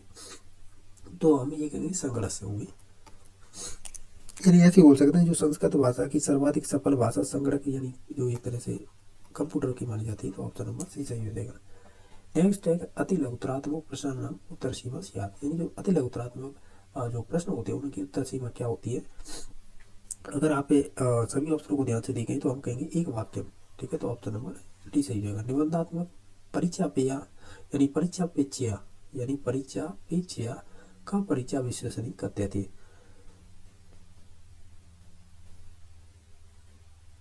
अगर देखें तो इसका कहने का मतलब ये है कि जो भी निबंधात्मक परीक्षा की अपेक्षा वस्तुनिष्ठ परीक्षा है विश्वसनीय होती है। क्यों कि निबंधात्मक परीक्षा पेचया का परीक्षा विश्वसनीयता कथ्य थे। तो हम कहेंगे वस्तुनिष्ठ परीक्षा होगी, यही तो पूछा था। जो निबंधात्मक परीक्षा की अपेक्षा है कौन सी परीक्षा विश्वसनीय होगी, तो वो होगी वस्तुनिष्ठता, ठीक है। तो ऑप्शन नंबर ए सही हो जाएगा। नेक्स्ट है कि अधोलिखित से वाक्य से संस्कृत अनुवाद होता वह और मैं और तुम विद्यालय जा रहे हैं। वह के लिए स हो जाएगा, ठीक है। देख लेते हैं सभी को। तो हम ये देखते हैं कि वह मैं और तुम विद्यालय जा रहे हैं, तो हम कहेंगे सह अहम त्वम च विद्यालयम गच्छामि। तो ऑप्शन नंबर इसका बी सही हो जाएगा। नेक्स्ट है री वर्ण उच्चारण स्थान ऋतु सारा मूर्धा होता है। तो ऑप्शन नंबर ए सही हो जाए। वाक्यम, यानी वाक्य में दम संशोधन थे त्वम भिक्षुकम धनम यच्छसि। तो इसका आपको वाक्य संशोधित करके बता रहे हैं क्या होगा। तो हम ये कहेंगे इसका जो वाक्य संशोधित होगा त्वम भिक्षुकाय। तो भिक्षुकाय दो ऑप्शन में दे रखा है, त्वम भिक्षुकाय धनम यच्छसि। तो ऑप्शन नंबर बी सही हो जाएगा। ये सुक्ति दे रखी से पूर्ण करना है। स्वदेशी पूज्य थे राजा मिलिंद ब्लैक सर्वत्र पूज्य थे। तो हम ये कहेंगे कि जो आपका विद्वान है वो सभी जगह पूछे जाते हैं, इस प्रकार हो जाएगा। तो ऑप्शन नंबर सी। नेक्स्ट है एम पुस्तकानि पठानी वाक्य वाच्य परिवर्तन करता। इसका वाच्य परिवर्तन करना एम का मया हो जाएगा। तो मया तो ये तीन ऑप्शन में दे रखा है। इसके अलावा और इसमें हम ये पहचान सकते हैं क्या कि पुस्तकानी का पुस्तकानी रहेगा, और जो पठानी है यहाँ पे चेंजिंग आएगा। तो ये हो जाएगा पठयंती, क्योंकि जैसा करता वैसी करिए।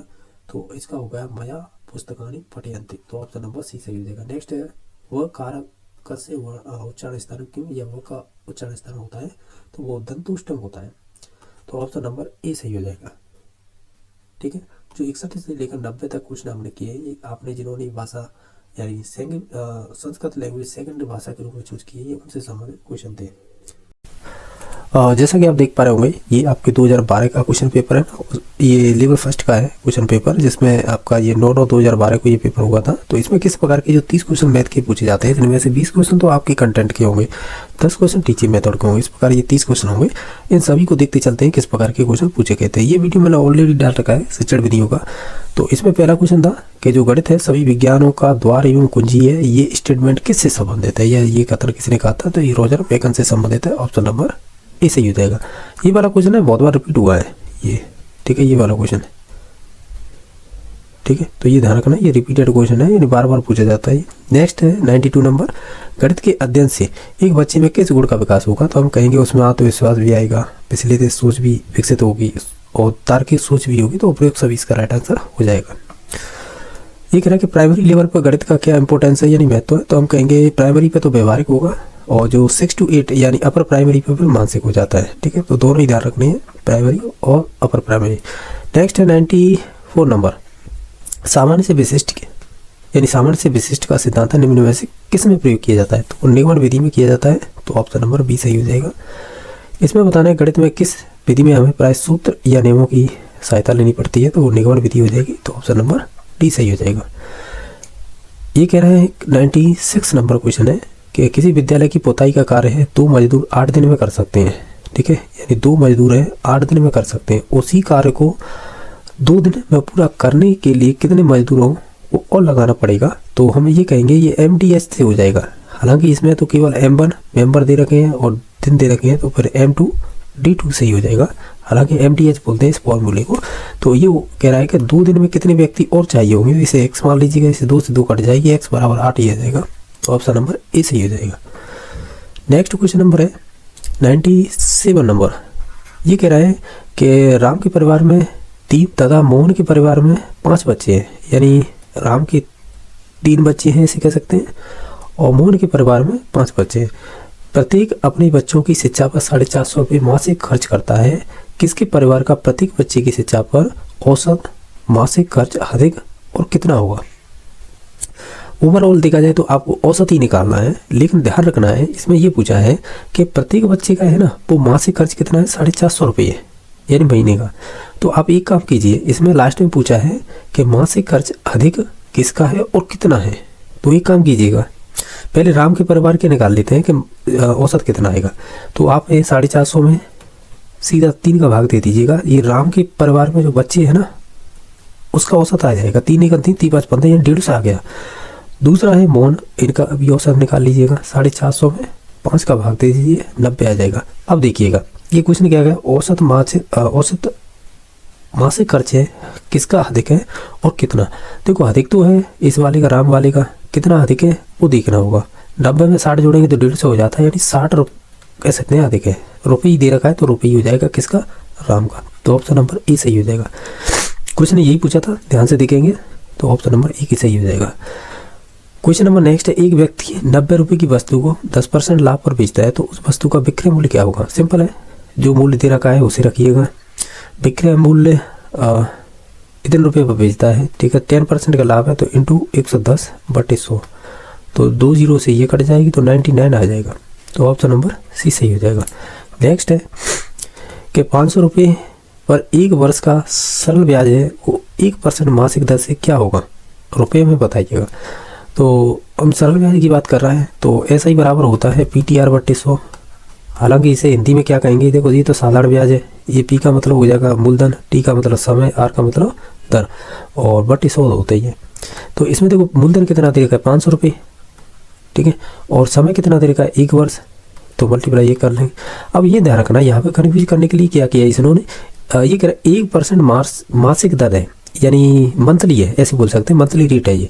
तो ये मासिक है यानी महीने, लेकिन महीने हम ये कहेंगे, क्या कहेंगे, इसमें तो वर्ष दे रखा है 1 वर्ष का, तो पर 12% हो जाएगा, ये ध्यान रखना है, ठीक है। केवल यही समझना था इसमें, यानी प्रत्येक महीने पे 1% मासिक दर लगे कि इसमें ब्याज दे रखी है, ठीक है। लेकिन हमें एक पूरे साल का बता रहे हैं तो इस वजह से 12% लेंगे यहाँ पर, ठीक है। तो रेट हो जाएगी 12%, बट्टे में 100 आ जाएगी, 0 से 0 बरपन 60, यानी ऑप्शन नंबर कौन सा हो जाएगा, डी नंबर हो जाएगा, ठीक है। नेक्स्ट क्वेश्चन देख लेते हैं, ये सही है, 60 ही आएगा इसका राइट आंसर, यानी ब्याज आएगी निकल के। ये कह रहा है कि एक व्यक्ति किसी वस्तु को 10% नुकसान के साथ 90 रुपये में बेचता है, ये विक्रय मूल्य दे रखा है, तो वस्तु का क्रय मूल्य बताइएगा। और CP होती है, यानी कॉस्ट प्राइस मतलब यही एक तरह से क्रय मूल्य बोलते हैं इसे। तो इसके बराबर हो जाएगा जो आपका विक्रय मूल्य दे रखा है 90 मल्टीप्लाई, यानी कह सकते हैं गुणा करेंगे इसमें। ये ध्यान रखना, ऊपर 100 रखते हैं और जब भी क्रय मूल्य लगा रहेंगे नीचे चाहे लाभ हो या आपको हानि हो वो नीचे रखा जाता है। तो 10% की हो रही 100 पे 10 का यानी 90, तो ये 90 से 90 कट जाएगी और 100 ही आ जाएगा इसका right answer. Option number B सही हो जाएगा। अगर बाई चांस मान लीजिएगा मैं इस क्वेश्चन को ऐसे करता कि इसमें 10% के आपका नुकसान नहीं लाभ होता, तब फिर कैसे करते हम, फिर इसी प्रकार करते कैसे कि 90 तो इसका विक्रय मूल्य दे रखा है, 100 ऊपर रखेंगे, बट्टे 110 कर देंगे नीचे, तो 1 0 से 1 0 ये हो जाएगी 900, 900 में 11 का भाग देंगे, जो भी आएगा ना वही होगा इसका कह सकते हैं क्रय मूल्य। तो इस प्रकार चाहे कौन सा भी चीज़ दे रखी है वो इससे ही निकल जाएगी, ठीक है। नेक्स्ट देख लेते हैं, इसमें क्या बताना है कि निम्नलिखित 4 संख्याओं में से 5 का स्थानीय मान बताइएगा। और स्थानीय मान को बोलते हैं, क्या बोलते हैं इंग्लिश में, स्थानीय मान को क्या कह रहा है यहाँ पे, एक सेकंड, प्लेस वैल्यू बोल रहा है। प्लेस वैल्यू का मतलब होता है जो डाटा दे रखा होता है ना, जहाँ पे जैसे मान लीजिए ये 5000 है, ठीक है, ये नहीं 5500 है। अब इसमें आपको 5 का स्थानीय मान बताना है तो 2 हो जाएंगे इसके, एक तो हो जाएगा ये वाला 5, और उसके बाद जितने अंक उतने 0 लगा दीजिए, एक तो 5000 हो जाएगा, फिर एक और नेक्स्ट और ये वाला अंक हो जाएगा 5, और इसके बाद 0 2 है। तो इस प्रकार है, तो ऐसे ही छाड़ना है इसमें से। देखो 5 का स्थानीय मान हो जाएगा, इसमें 5 है यहाँ पे, उसके बाद अंक कितने 3 3 0 लगा दीजिएगा, इसमें 5 है यहाँ पे, इसके बाद 2 अंक है तो 2 0 लगा दीजिए, इसके बाद ये 5 एक अंक है तो 1 0, ये 5 ही हो जाएगा। तो हम ये कहेंगे 5550 और 5 ये किस ऑप्शन में दे रखे हैं, 5000 इसमें भी दे रखा है, ये तो 50 है, ये भी 50 है, इसे काटिए, ये 500, तो ये भी काटिए। ऑप्शन नंबर 1 सही हो जाएगा। यानी 5000 फिर 500 फिर 50 फिर 5, यही राइट आंसर हो जाएगा। एक होता है जातिमान। जातिमान का मतलब होता है जो अंक दे रखा है ना वही होता है। जैसे 5855 दे रखा है, अगर इसमें 8 का जातिमान पूछे ना वो 8 ही होगा, तो ये ध्यान रखना है। और जो स्थानीय मान होता है वो अलग चीज़ होती है, और जातिमान होता है वो अलग चीज़ होती है। ये कह रहा है कि एक गांव की कुल जनसंख्या स्त्री और पुरुष दोनों मिलाकर 4054 है, और यदि पुरुषों की संख्या इतनी है और तो स्त्रियों की संख्या ज्ञात कीजिएगा। तो आप एक काम कीजिएगा, टोटल यही है ना, इसमें से पुरुष घटा दीजिएगा, तो कितने बचेंगे? 14 में से 6 जाएंगे तो 8 बचेंगे, और फिर यहाँ पर जाएगी 14 में से 9 जाएंगे तो 5 बचेंगे। फिर उसके बाद यहाँ पर 9 में से 1, और यहाँ पर रह जाएंगी 3 में से, यानी 1158 किसमें? ऑप्शन नंबर सी में। यानी इसे घटा देंगे तो इससे किसकी संख्या निकल आएगी? स्त्रियों की संख्या निकल के आएगी, ये 1158 यानी फीमेल। ठीक है, तो ऑप्शन नंबर सी सही हो जाएगा। नेक्स्ट है कि एक विद्यालय के 6 कक्षाओं में कुल विद्यार्थियों की संख्या 642 है। यदि प्रत्येक कक्षा में विद्यार्थियों की संख्या समान है तो प्रत्येक कक्षा में कितने विद्यार्थी होंगे? समझ रहे हो ना क्या करना है? ये कुल जो विद्यार्थी दे रखे हैं ना संख्या 642, इसमें अगर आप 6 का भाग दे देंगे तो जो भी डाटा निकल के आएगा ना वो विद्यार्थियों की समान संख्या का ही निकल के आएगा। यानी प्रत्येक कक्षा में कितने विद्यार्थी उनकी संख्या निकल के आएगी। तो दे लीजिएगा 6 6, फिर इसमें 42 यानी अंक उतारेंगे 4 का, उसमें भाग जाएगा नहीं, फिर 42 यानी कि 0 बढ़ जाएगी, 6 का 42 यानी 107 आएगा। ऑप्शन नंबर बी सही हो जाएगा। मैंने कुछ नहीं किया, केवल 642 में 6 का भाग दिया है, वो 107 राइट आंसर आ जाएगा। क्वेश्चन नंबर 104 है, इसमें पूछा है 25 पैसों के 10 सिक्के का मूल्य निम्न में से किसके बराबर नहीं है? आप देखेंगे तो 1 रुपये के 2 सिक्के तो यानी 2 रुपये हो गए, और 50 पैसे का 1 सिक्का यानी ये 2.5 है, यानी कह सकते हैं 2.5 रुपये है, और ऊपर क्वेश्चन में 2.5 रुपये था, तो यानी ये तो सेम है। 1 रुपये का 1 सिक्का और 50 पैसे के 3 सिक्के, तो यानी ये तो 1.5 रुपये हो गया, और 1 रुपये आई है यानी ये भी 2.5 है। नेक्स्ट है 1 रुपये के 2 सिक्के तो 2 रुपये, और 25 पैसे के 2 सिक्के यानी 50 पैसे, तो इसका मतलब ये भी 2.5 रुपये हो गया। अब देखिए 1 रुपये के 2 सिक्के तो 2 रुपये, और 50 पैसे का 1 सिक्का तो यानी 50 पैसे, और 25 पैसे का 1 सिक्का यानी 25 ये जोड़ लीजिएगा, तो ये कितना हो जाएगा? टोटल करेंगे तो ये 75 पैसे, यानी टोटल करेंगे तो 2 रुपये 75 पैसे। हमें क्या पूछा था क्वेश्चन में कि अगर इनका दोनों का मूल्य देखें तो वो किसके बराबर नहीं है? तो वो 4 नंबर ऑप्शन के बराबर नहीं है, बाकी ये तो 2.5 आ रहा था सभी का। नेक्स्ट है, इसमें बताना है संख्या 4 में संख्या 6 से भाग देने पर भाज्य, भाजक, भागफल और शेष पर क्या होगा? तो हम तो इससे पहले भी एक 2011 का क्वेश्चन पेपर कराया था, तो उसमें भी यही क्वेश्चन था। जैसे 4 है, 4 में हम 6 का भाग देंगे, तो जिसका भाग देते हैं वो तो भाजक होगा, और जिसमें भाग दिया जाता है वो भाज्य होगा, और यहाँ पे जो आता है वो भागफल आता है, और जो लास्ट में बचता है इसे शेष फल बोलते हैं या रिमाइंडर बोल देते हैं। तो अब देख लीजिएगा इसमें से, जैसे हम देखें, क्या देखें, ऑप्शन को देख लीजिएगा। जैसे भाज्य पूछा है तो भाज्य का मतलब 4 होगा, तो 4 किसमें? इसमें भी है, इसमें भी है, तो ये दोनों तो होंगे नहीं। फिर उसके बाद भाज्य के बाद भाजक है, भाजक 6 है हमारा, तो इसमें भी 6 इसमें भी है। आगे देखते हैं, फिर कह रहा है कि भागफल, तो भागफल 4 तो आएगा ही नहीं, क्यों नहीं आएगा? 4 में अगर 6 का भाग देंगे तो नीचे तो ऐसे यहाँ पे पॉइंट रखना पड़ेगा, यहाँ पे 0 बढ़ानी पड़ेगी, तब चक्र का 36 यानी 0.6 बार एक बार भाग जाएगा, उसमें भी शेष फल 4 बचेगा यहाँ पे। अब देख लीजिएगा, तो देखो यहाँ पे ये तो होगा नहीं, ठीक है, तो होएगा तो हो सकता है, देखो 0 भी नहीं होगा, तो फिर अब क्या होगा? तो फिर इसका राइट आंसर पे 1 पे जाएंगे हम, ठीक है, 4604 यानी 4604 बोल सकते हैं, तो यही राइट आंसर हो जाएगा इसका। ठीक है, नेक्स्ट है कि छोटी कक्षाओं में गणित विषय में रुचि उत्पन्न करने के लिए पढ़ाने का तरीका होना चाहिए, तो वो मनोरंजक एवं खेल संबंधी होना चाहिए। जैसे बच्चे इंटरेस्ट लेंगे तो सीखेंगे भी। गणित विषय का प्रयोग स्पष्ट रूप से नहीं हो रहा है, तो ये साइकिल चलाने में नहीं हो रहा है, तो ऑप्शन नंबर बी सही हो जाएगा। ये क्वेश्चन मैंने ऑलरेडी करवा रखा है। जैसे राम खेल रहा है, किस प्रकार ये 3 गेंदों को लगातार यानी लगाता जा रहा है, जैसे 3 फिर 6 लगा दी फिर 9 लगा दी, तो उसके स्कूल में मोहन तालिका बना रहा है, ये वाली तालिका बना रहा है, जैसे 1 2 3 यानी चिन्हों की संख्या फिर गेंदों की संख्या, जैसे 3 6 9। तो दोनों बच्चों के कार्यों का अवलोकन कर निष्कर्ष निकालिए, क्या निकलेगा? तो ये 4 ऑप्शन है, तो हम कहेंगे राम तो खेल ही रहा था, मोहन है वो गणित काम कर रहा है। नेक्स्ट है, इसमें बताना है कि यदि एक विद्यार्थी गणित विषय में कई बार अनुत्तीर्ण हो जाता है, तो यह जानने के लिए गणित कि किस विशेष शाखा में वो कमजोर है, निम्न में से किस विधि का प्रयोग करेंगे? तो हम लेंगे निर्धारणात्मक तरीका लेंगे, तो ऑप्शन नंबर 3 सही हो जाएगा। इसमें बताना है छात्र गणित यानी गणितीय गणना में गति प्राप्त कर सकता है, तो वो अभ्यास के थ्रू कर सकता है, तो ऑप्शन नंबर डी सही हो जाएगा। क्वेश्चन नंबर नेक्स्ट है, माचिस की डिब्बी के कितने तल होते हैं? तो उसके 6 तल होते हैं। नेक्स्ट है किसी एक तल से कितनी रेखा खींची जा सकती है? वो अनंत खींची जा सकती है।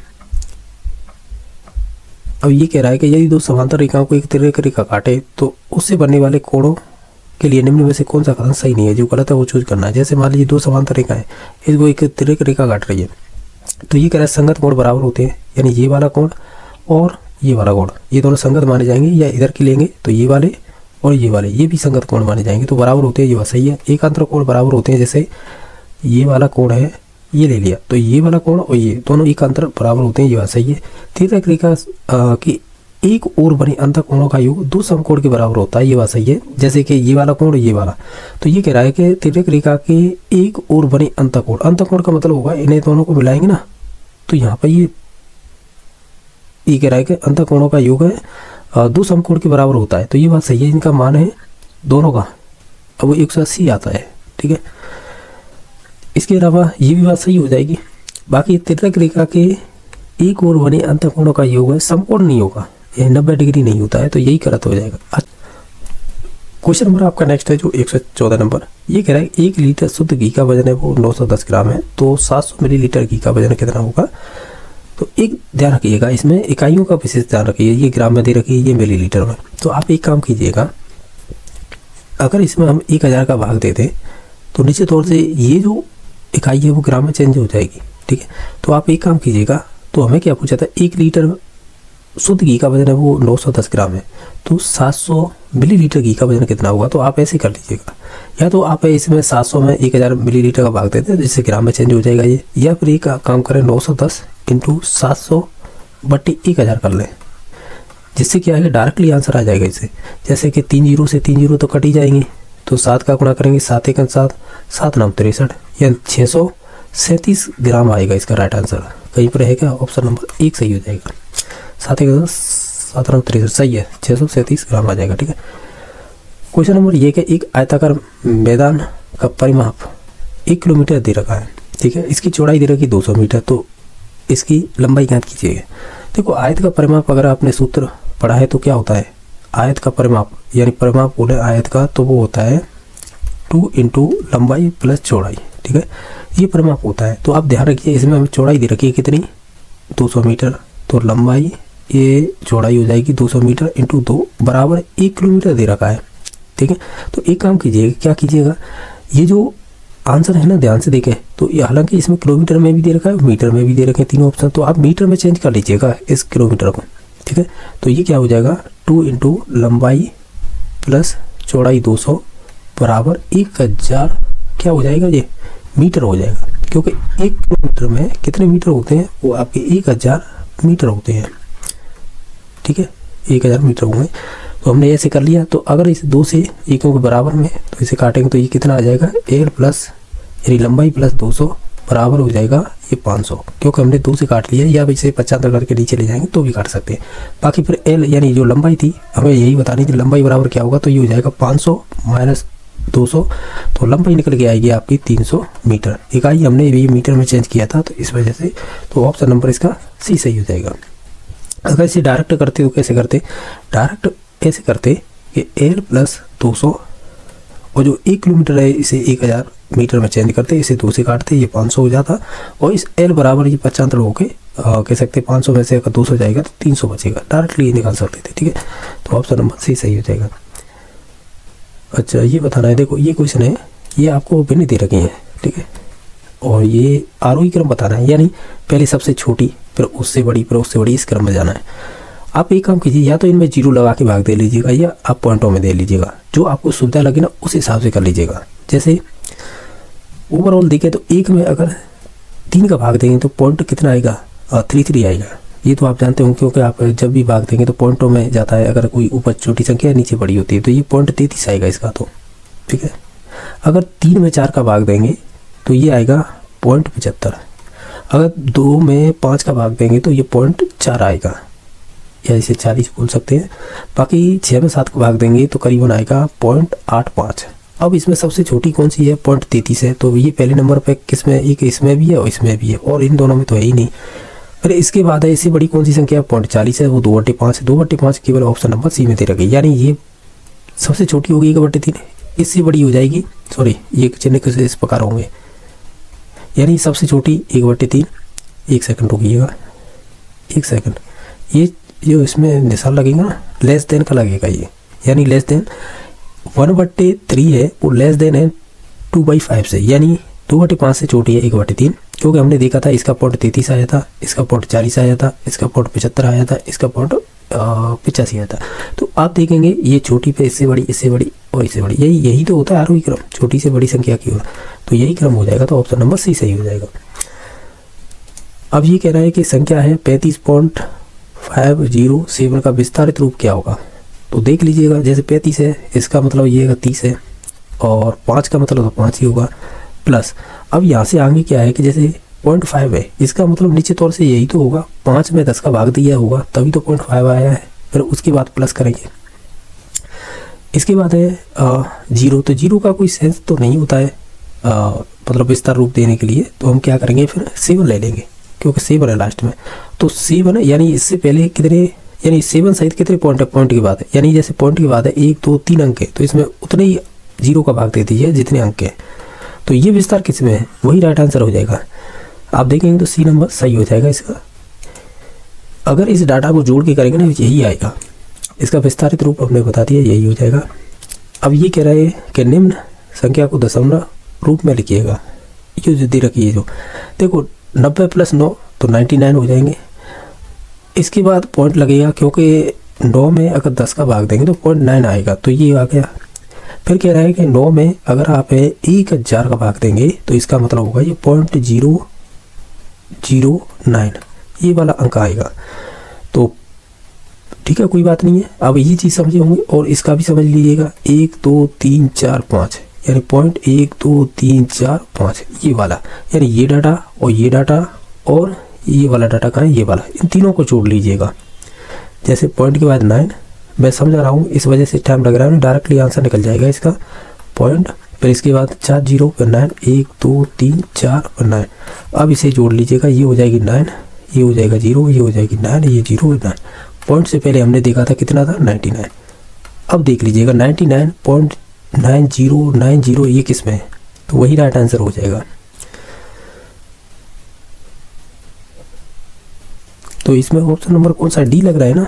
यानी देखो पॉइंट के बाद 90909, तो पॉइंट के बाद है 90909, तो यही राइट आंसर हो जाएगा। ये पॉइंट दिखाई दे रहा है ना, इसमें है नहीं, ये ध्यान रखना, ठीक है। ये वाला राइट आंसर हो जाएगा। मैंने कुछ नहीं किया है, जो इसमें दे रखा है वही किया है। जैसे 90 + 9 करेंगे तो 99 हो जाएगा, इसके बाद पॉइंट लगा दिया।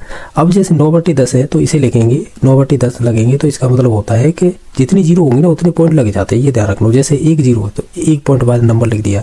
अब यहाँ देखिएगा कितनी 0 है, 3, तो इसका मतलब ये हो गया कि 9 से, यानी पॉइंट के बाद है जो 9 आएगी ना वो तीसरे नंबर पर आएगी, ठीक है। इसका मतलब ये होगा। ऐसे ही यहाँ पे 5 0 थी, तो ये पॉइंट लगाइएगा, और जो लास्ट में आएगा 5वें नंबर पर वो 9 आएगा। आप ऐसे भी समझ सकते हैं, मैंने ऐसे ही किया था, इन सभी को जोड़ लिया था, इस प्रकार इसका right answer D number option आ गया था। अब ये कह रहा है 840 के अभाज्य गुणनखंड क्या होंगे। तो अभाज्य गुणनखंड तो सिंपल ही है, आप 840 रखिएगा और इसमें छोटी संख्या से भाग देना प्रारंभ कीजिएगा जब तक ये 1 ना आ जाए। जैसे 2 से देंगे फिर इसका 420 आ जाएगा, फिर 2 से देंगे तो 2 1 210 आ जाएगा, फिर 2 से देंगे 105 यानी 105 आ जाएगा, फिर इसमें 5 का देंगे तो ये 21 आ जाएगा, फिर 3 का देंगे तो 7 आ जाएगा, फिर ये हो गया, फिर उसके बाद 7 1 आ गया। तो इस प्रकार ये अभाज्य गुणनखंड हो जाएंगे इसके। तो इसका ऑप्शन नंबर कौन सा हो जाएगा। जैसे इसमें 7 से स्टार्ट किया है, उल्टा इसे 7 है, इसमें है, इसमें है, इसमें भी है। हालांकि इसमें 3 है, किसमें 3 है, इसमें भी है, इसमें 2 है वो 3 बार है, इसमें भी दिखाई दे रही है, और किसी में है नहीं। ये आसान है, डायरेक्टली यही राइट आंसर हो जाएगा। नेक्स्ट है कि 2 लगातार प्राकृतिक संख्याओं का लघुत्तम समावर्त तथा महत्तम समावर्त क्रमशः क्या होगा। तो उनका गुणनफल और संख्या 1 होगी, ठीक है। तो ऑप्शन नंबर डी सही हो जाएगा, क्योंकि जब भी आप एचसीएफ की बात करेंगे तो वो 2 कॉमन फैक्टर लिया जाता है। तो हमेशा ही ये दिया जाता है, क्या दिया जाता है, जैसे मान लीजिए कोई भी संख्या ले लीजिएगा, जैसे एक्स वाई ले लें तो एक्स वाई का गुणा करिएगा तो एक्स वाई आएगा। अब इसमें एचसीएफ क्या आएगा, वो 1 ही आएगा। जब कोई एचसीएफ नहीं कर रहा, वो अच्छा संख्या दे रखी तो उसका 1 ही होता है। तो ऑप्शन नंबर डी सही हो जाएगा। इस वीडियो में हम देख रहे हैं जो आपके पर्यावरण अध्ययन से संबंधित जो क्वेश्चन 30 पूछे गए हैं, तो इसमें 20 क्वेश्चन आपके कंटेंट और 10 क्वेश्चन आपके पेडागोजी, इस प्रकार ये 30 क्वेश्चन है। और किस प्रकार के क्वेश्चन बने हैं वो हम देखेंगे इस वीडियो में, ठीक है। तो जैसा कि स्क्रीन पर देख पा रहे होंगे, जिसमें से 121 नंबर क्वेश्चन इस प्रकार पूछा है आपको। ये क्वेश्चन नंबर है 121। तो इसमें पूछा है मूल्यांकन का मुख्य उद्देश्य क्या होता है। तो आप इन सभी ऑप्शनों को ध्यान से देखेंगे तो हम ये कहेंगे, क्या कहेंगे, अधिगमकर्ता यानी जो लर्नर होते हैं उनकी उपलब्धि जानना और सुधार लाना, ठीक है। तो ऑप्शन नंबर इसका डी सही हो जाएगा, जो हमें पूछा था मूल्यांकन का मुख्य उद्देश्य।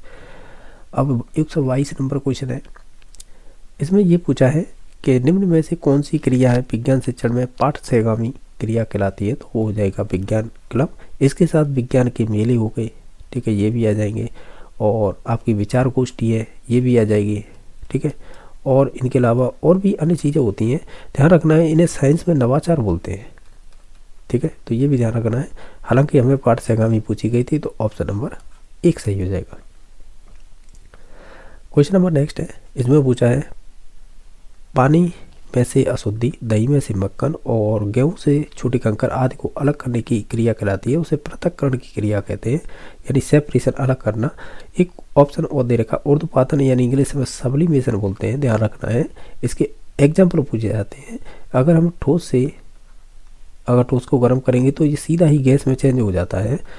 तो फिर होता क्या है कि इसके एग्जाम्पल पूछे जाते हैं, जैसे कपूर फेमस है, इसका एग्जाम्पल नौसादर, ठीक है। और आपकी नैप्थलीन हो गई। ये क्वेश्चन बने हैं रीट में ऑलरेडी, इस वजह से बताए। इसके और भी एग्जाम्पल हो सकते हैं जो पूछे गए हैं, मैंने बता दिए। क्वेश्चन नंबर नेक्स्ट है, इसमें पूछा है निम्न में से कौन सा कथन है वो सही है, यानी जो सही है वो चूज करना है। तो जैसे श्रव्य दृश्य सामग्री छात्रों के लिए उपयोगी है, तो ये बात सही है, तो ऑप्शन नंबर 1 ही सही हो जाएगा। बाकी चार्ट एवं ग्राफ श्रव्य दृश्य सामग्री, ये वाला यहाँ पर श्रव्य आके ये कथन गलत हो गया है। बाकी हम ये कहेंगे, अगर इस श्रव्य को हटाते हैं तो ये कथन सही हो जाएगा, क्योंकि दृश्य सामग्री होती है चार्ट और ग्राफ। तो इस किसकी वजह से, इस श्रव्य की वजह से ये कथन गलत हो गया है, ठीक है। ये वाला है चार्ट का प्रयोग केवल सामाजिक नहीं, केवल अन्य विषयों में भी कर सकते हैं जहाँ पर नीड है, हमें आवश्यकता है, ठीक है। तो ये भी कथन गलत। शिक्षण में कुशलता के लिए श्रव्य सामग्री का महत्वपूर्ण, यानी सामग्री महत्वपूर्ण है, होती नहीं है, ये नहीं गलत है। अगर ये नहीं होता तो ये कथन सही हो जाता। तो इस नहीं की वजह से ये कथन गलत हो गया, लेकिन राइट आंसर 1 नंबर था इसका। नेक्स्ट क्वेश्चन नंबर है, इसमें पूछा है कि परीक्षण की वास्तविक रचना से पूर्व उसकी प्रारंभिक जांच कर लेनी चाहिए। इस प्रारंभिक जांच को कहते हैं, इसे पायलट स्टडी कहते हैं। यानी यहाँ पे कोई भी चीज़ पहली बार है उसे प्रयोग करने जा रहे हैं या उसे लागू करने जा रहे हैं, तो निश्चित तौर से पायलट स्टडी करना जरूरी क्यों है, उसकी जो कमी है या उनकी त्रुटियां हैं या उनकी अशुद्धियां हैं, तो उनका पता पड़ जाता है इससे, ठीक है। तो इसीलिए हमें पायलट स्टडी करनी चाहिए किसी भी चीज़ को लागू करने से पहले।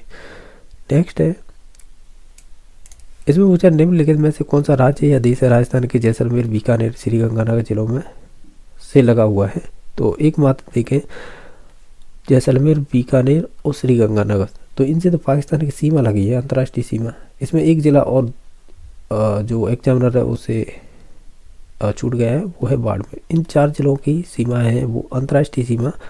ऐसे राजस्थान का मानचित्र देखोगे ना, कुछ इस प्रकार का है। तो इसमें यहाँ से स्टार्ट होता है श्रीगंगानगर, फिर उसके बाद बीकानेर, फिर जैसलमेर, फिर बाड़मेर, इन 4 जिलों की सीमा लगती है, ठीक है। तो ऑप्शन नंबर डी सही हो जाएगा। नेक्स्ट है कि कृत्रिम यानी फर्स्ट कृत्रिम उपग्रह का नाम बताइएगा, यानी सैटेलाइट है, उपग्रह मीन्स, ठीक है। तो इसमें आर्यभट्ट हो जाएगा, ठीक है, क्योंकि आर्यभट्ट है वो आपका सर्वप्रथम छोड़ा गया कृत्रिम उपग्रह होगा। वो इसलिए होगा क्योंकि इसकी डेट पूछी जाती है एग्जाम में। जैसे कि आर्यभट्ट है वो USSR यानी ये आपकी रूस की सहायता से भेजा गया था। पहले रूस का नाम है USSR हुआ करता था, इससे बहुत सारे देश अब अलग हो गए हैं, तो इस वजह से अब रूस अलग हो गया है, बाकी अन्य देश हैं वो अलग हो गए हैं, ठीक है। तो उसी के थ्रू ये प्रक्षेपित किया गया था। पहला कब किया गया था, 1975 में। अगर इसकी पर्टिकुलर डेट पूछी जाए तब इसका राइट आंसर, हम राइट आंसर क्या कहेंगे, ये कहेंगे ये 19 अप्रैल 1975 को प्रक्षेपित किया गया था। कहाँ से, रूस से। एक क्वेश्चन और भी आता है कि जो भास्कर है ये कब छोड़ा गया था, तो ये छोड़ा गया था आपका 7 जून 1979 यानी 1979। और जो रोहिणी है ना, ये भी आपका इसी डेट को छोड़ा गया था 79 को, यानी 1979, लेकिन डेट चेंज हो जाती है, ये हो जाएगी आपकी यहाँ पर 10 अगस्त। ठीक है, तो ध्यान रखना है। और एक एडुसेट भी पूछी जाती है, रीट में ऑलरेडी पूछा हुआ क्वेश्चन है, ये 2004 में प्रक्षेपित की गई थी, लेकिन डेट पूछी जाती है तो बिल्कुल पूछी जाती है, तो 20 सितंबर हो जाएगी इसकी। तो ओवरऑल हमने क्या क्या बात कर ली है कि देखो क्वेश्चन ये बना था कि फर्स्ट कृत्रिम उपग्रह कौन सा है, तो वो आर्यभट्ट हो जाएगा। ये रूस की सहायता से प्रक्षेपित किया गया था 19 अप्रैल 1975 को। ठीक है, सेकंड क्वेश्चन ये बनता है कि एडुसेट है वो किससे संबंधित है, तो ये आपकी शिक्षा से संबंधित सैटेलाइट है, यानी एक तरह से तो ऐसे बोल सकते हैं। तो ये छोड़ी कब गई थी, 20 सितंबर 2004 को। और भास्कर वगैरह, रोहिणी, इनको भी याद रख सके तो रख लीजिएगा। भास्कर छोड़ा गया था 7 जून 1979 और रोहिणी छोड़ा गया था 10 अगस्त 1979। क्वेश्चन नंबर नेक्स्ट है, विश्व पर्यावरण दिवस है मनाया जाता है, तो वो आपका 5 जून को। कब से मनाना प्रारंभ किया गया, तो 1972 से। ये आपके एस्टेट में पूछा हुआ क्वेश्चन है। नेक्स्ट है कि जलीय जंतुओं में श्वसन होता है, तो हम जानते हैं कि जो जलीय जंतु होते हैं वो आपके गिल्स यानी गर्भफणों के थ्रू श्वसन करते हैं, तो ऑप्शन नंबर डी सही हो जाएगा। नेक्स्ट क्वेश्चन नंबर है ये पूछा है आपसे आपके नेशनल फ्लैग से लेकर कि इसमें राष्ट्रीय झंडे के बारे में निम्न कथनों पर सावधानीपूर्वक अवलोकन कीजिएगा। ये आपको चांद तेरह के कथन अभिनय अवलोकन करना है। कैसे, इनमें से उपरोक्त कथनों के बारे में जो सत्य है वो चूज करने हैं। जैसे सबसे ऊपर केसरिया रंग है, त्याग बलिदान का होता है, ये बात सही है।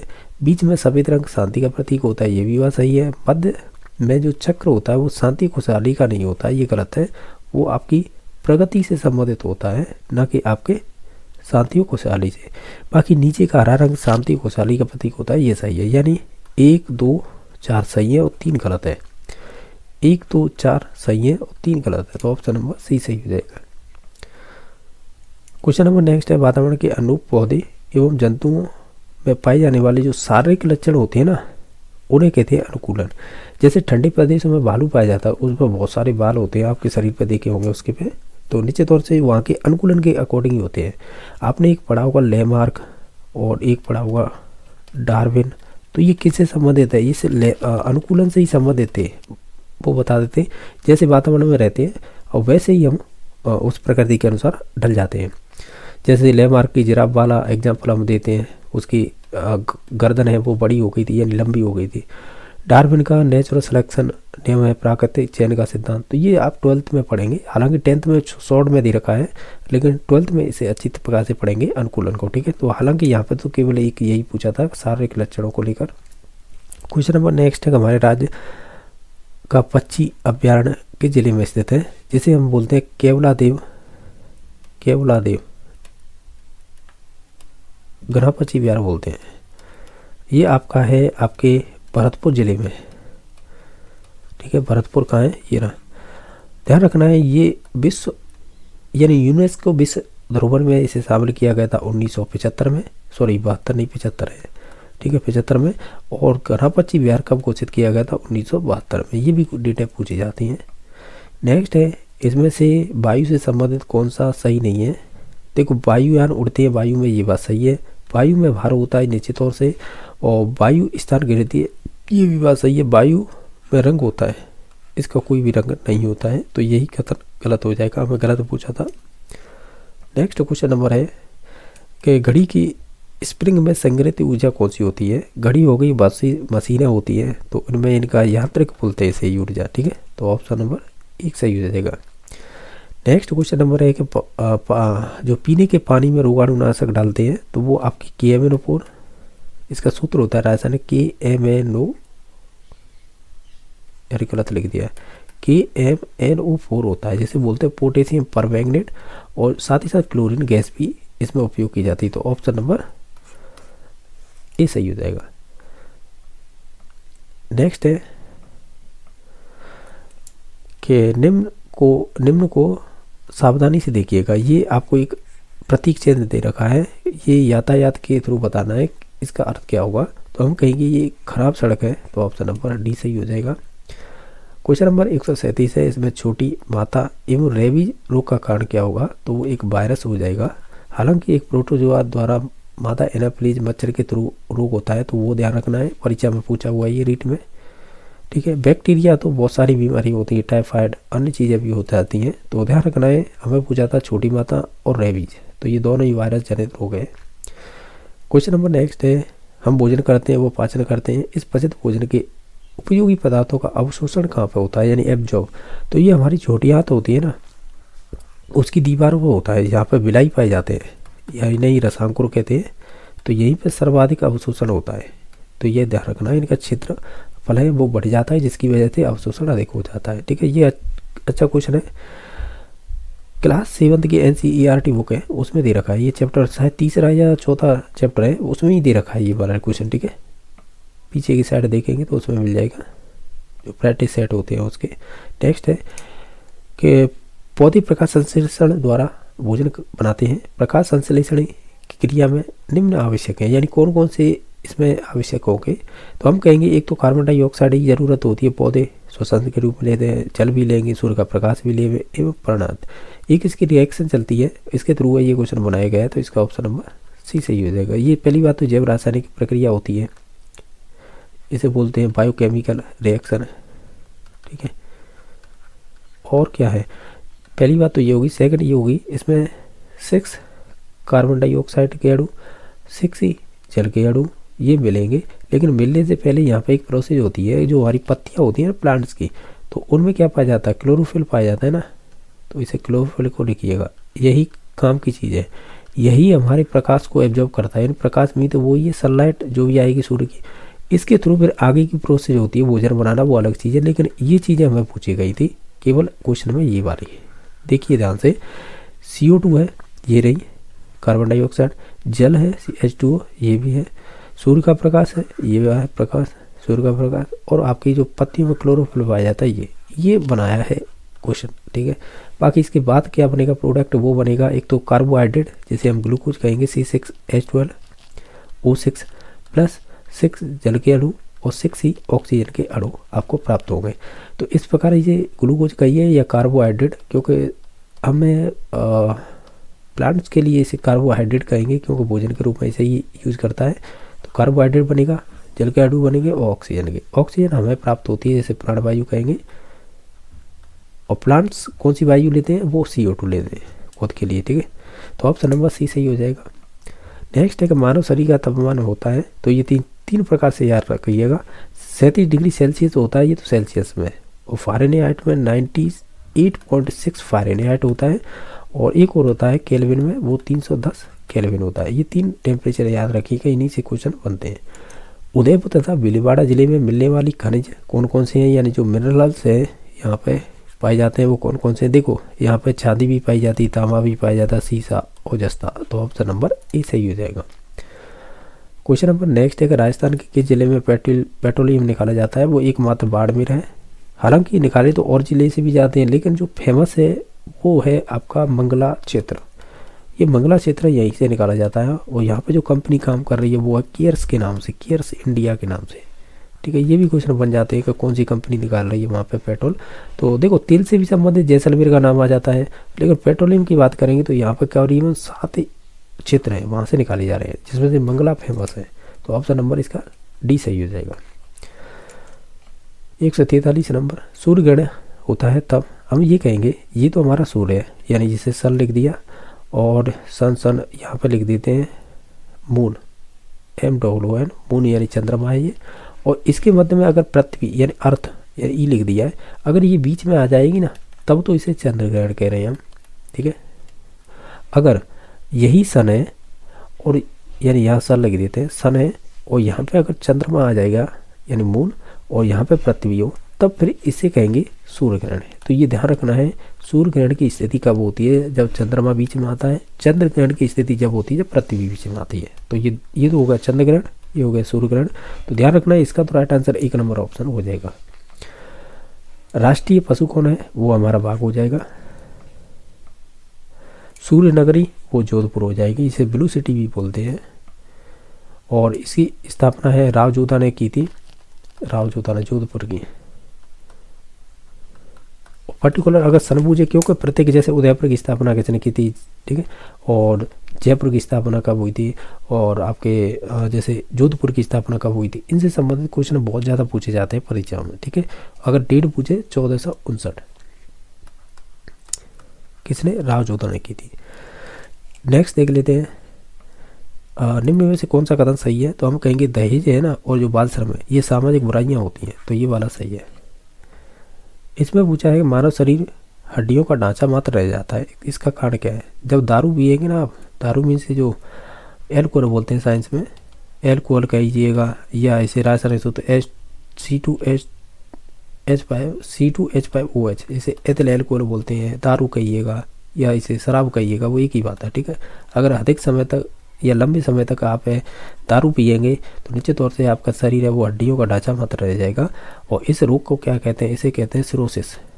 तो ये भी परीक्षा में पूछा जाता है, सिरोसिस, ठीक है, रोग कहेंगे इसे, अधिक दारू पिएंगे तो 2 नंबर ऑप्शन हो जाएगा। नेक्स्ट है, निम्नलिखित में से कौन सी सामग्री घर बनाने काम नहीं आती है। स्कूटर से हमें कोई मतलब नहीं होता, ये तो एक परिवहन का साधन है, न कि ये आपके घर बनाने काम आएगा। घर में लोहा आता है, सॉरी लोहा हो जाएगा, सीमेंट, पत्थर, सरिया, रेत और बजरी वगैरह, जो कंकड़ वगैरह होते हैं वो भी उपयोग में आते हैं, बहुत सारी चीज़ें आती हैं, लेकिन इसमें हमें आंसर बताना था, डी हो गया। नेक्स्ट है 149 नंबर कि ऊन प्राप्त होती है, तो हम कहेंगे भेड़ के बालों से, ऊँट के बालों से, याक के बालों से, तो ऑप्शन नंबर ए सही हो जाएगा। ये कह रहा है कि बंदर, शेर और चूहे के घर क्रमशः होंगे, तो बंदर तो रहता है पेड़ पर, शेर रहेगा गुफाओं में और चूहा रहेगा बिल में, तो ऑप्शन नंबर सी इस प्रकार इसका राइट आंसर हो जाएगा।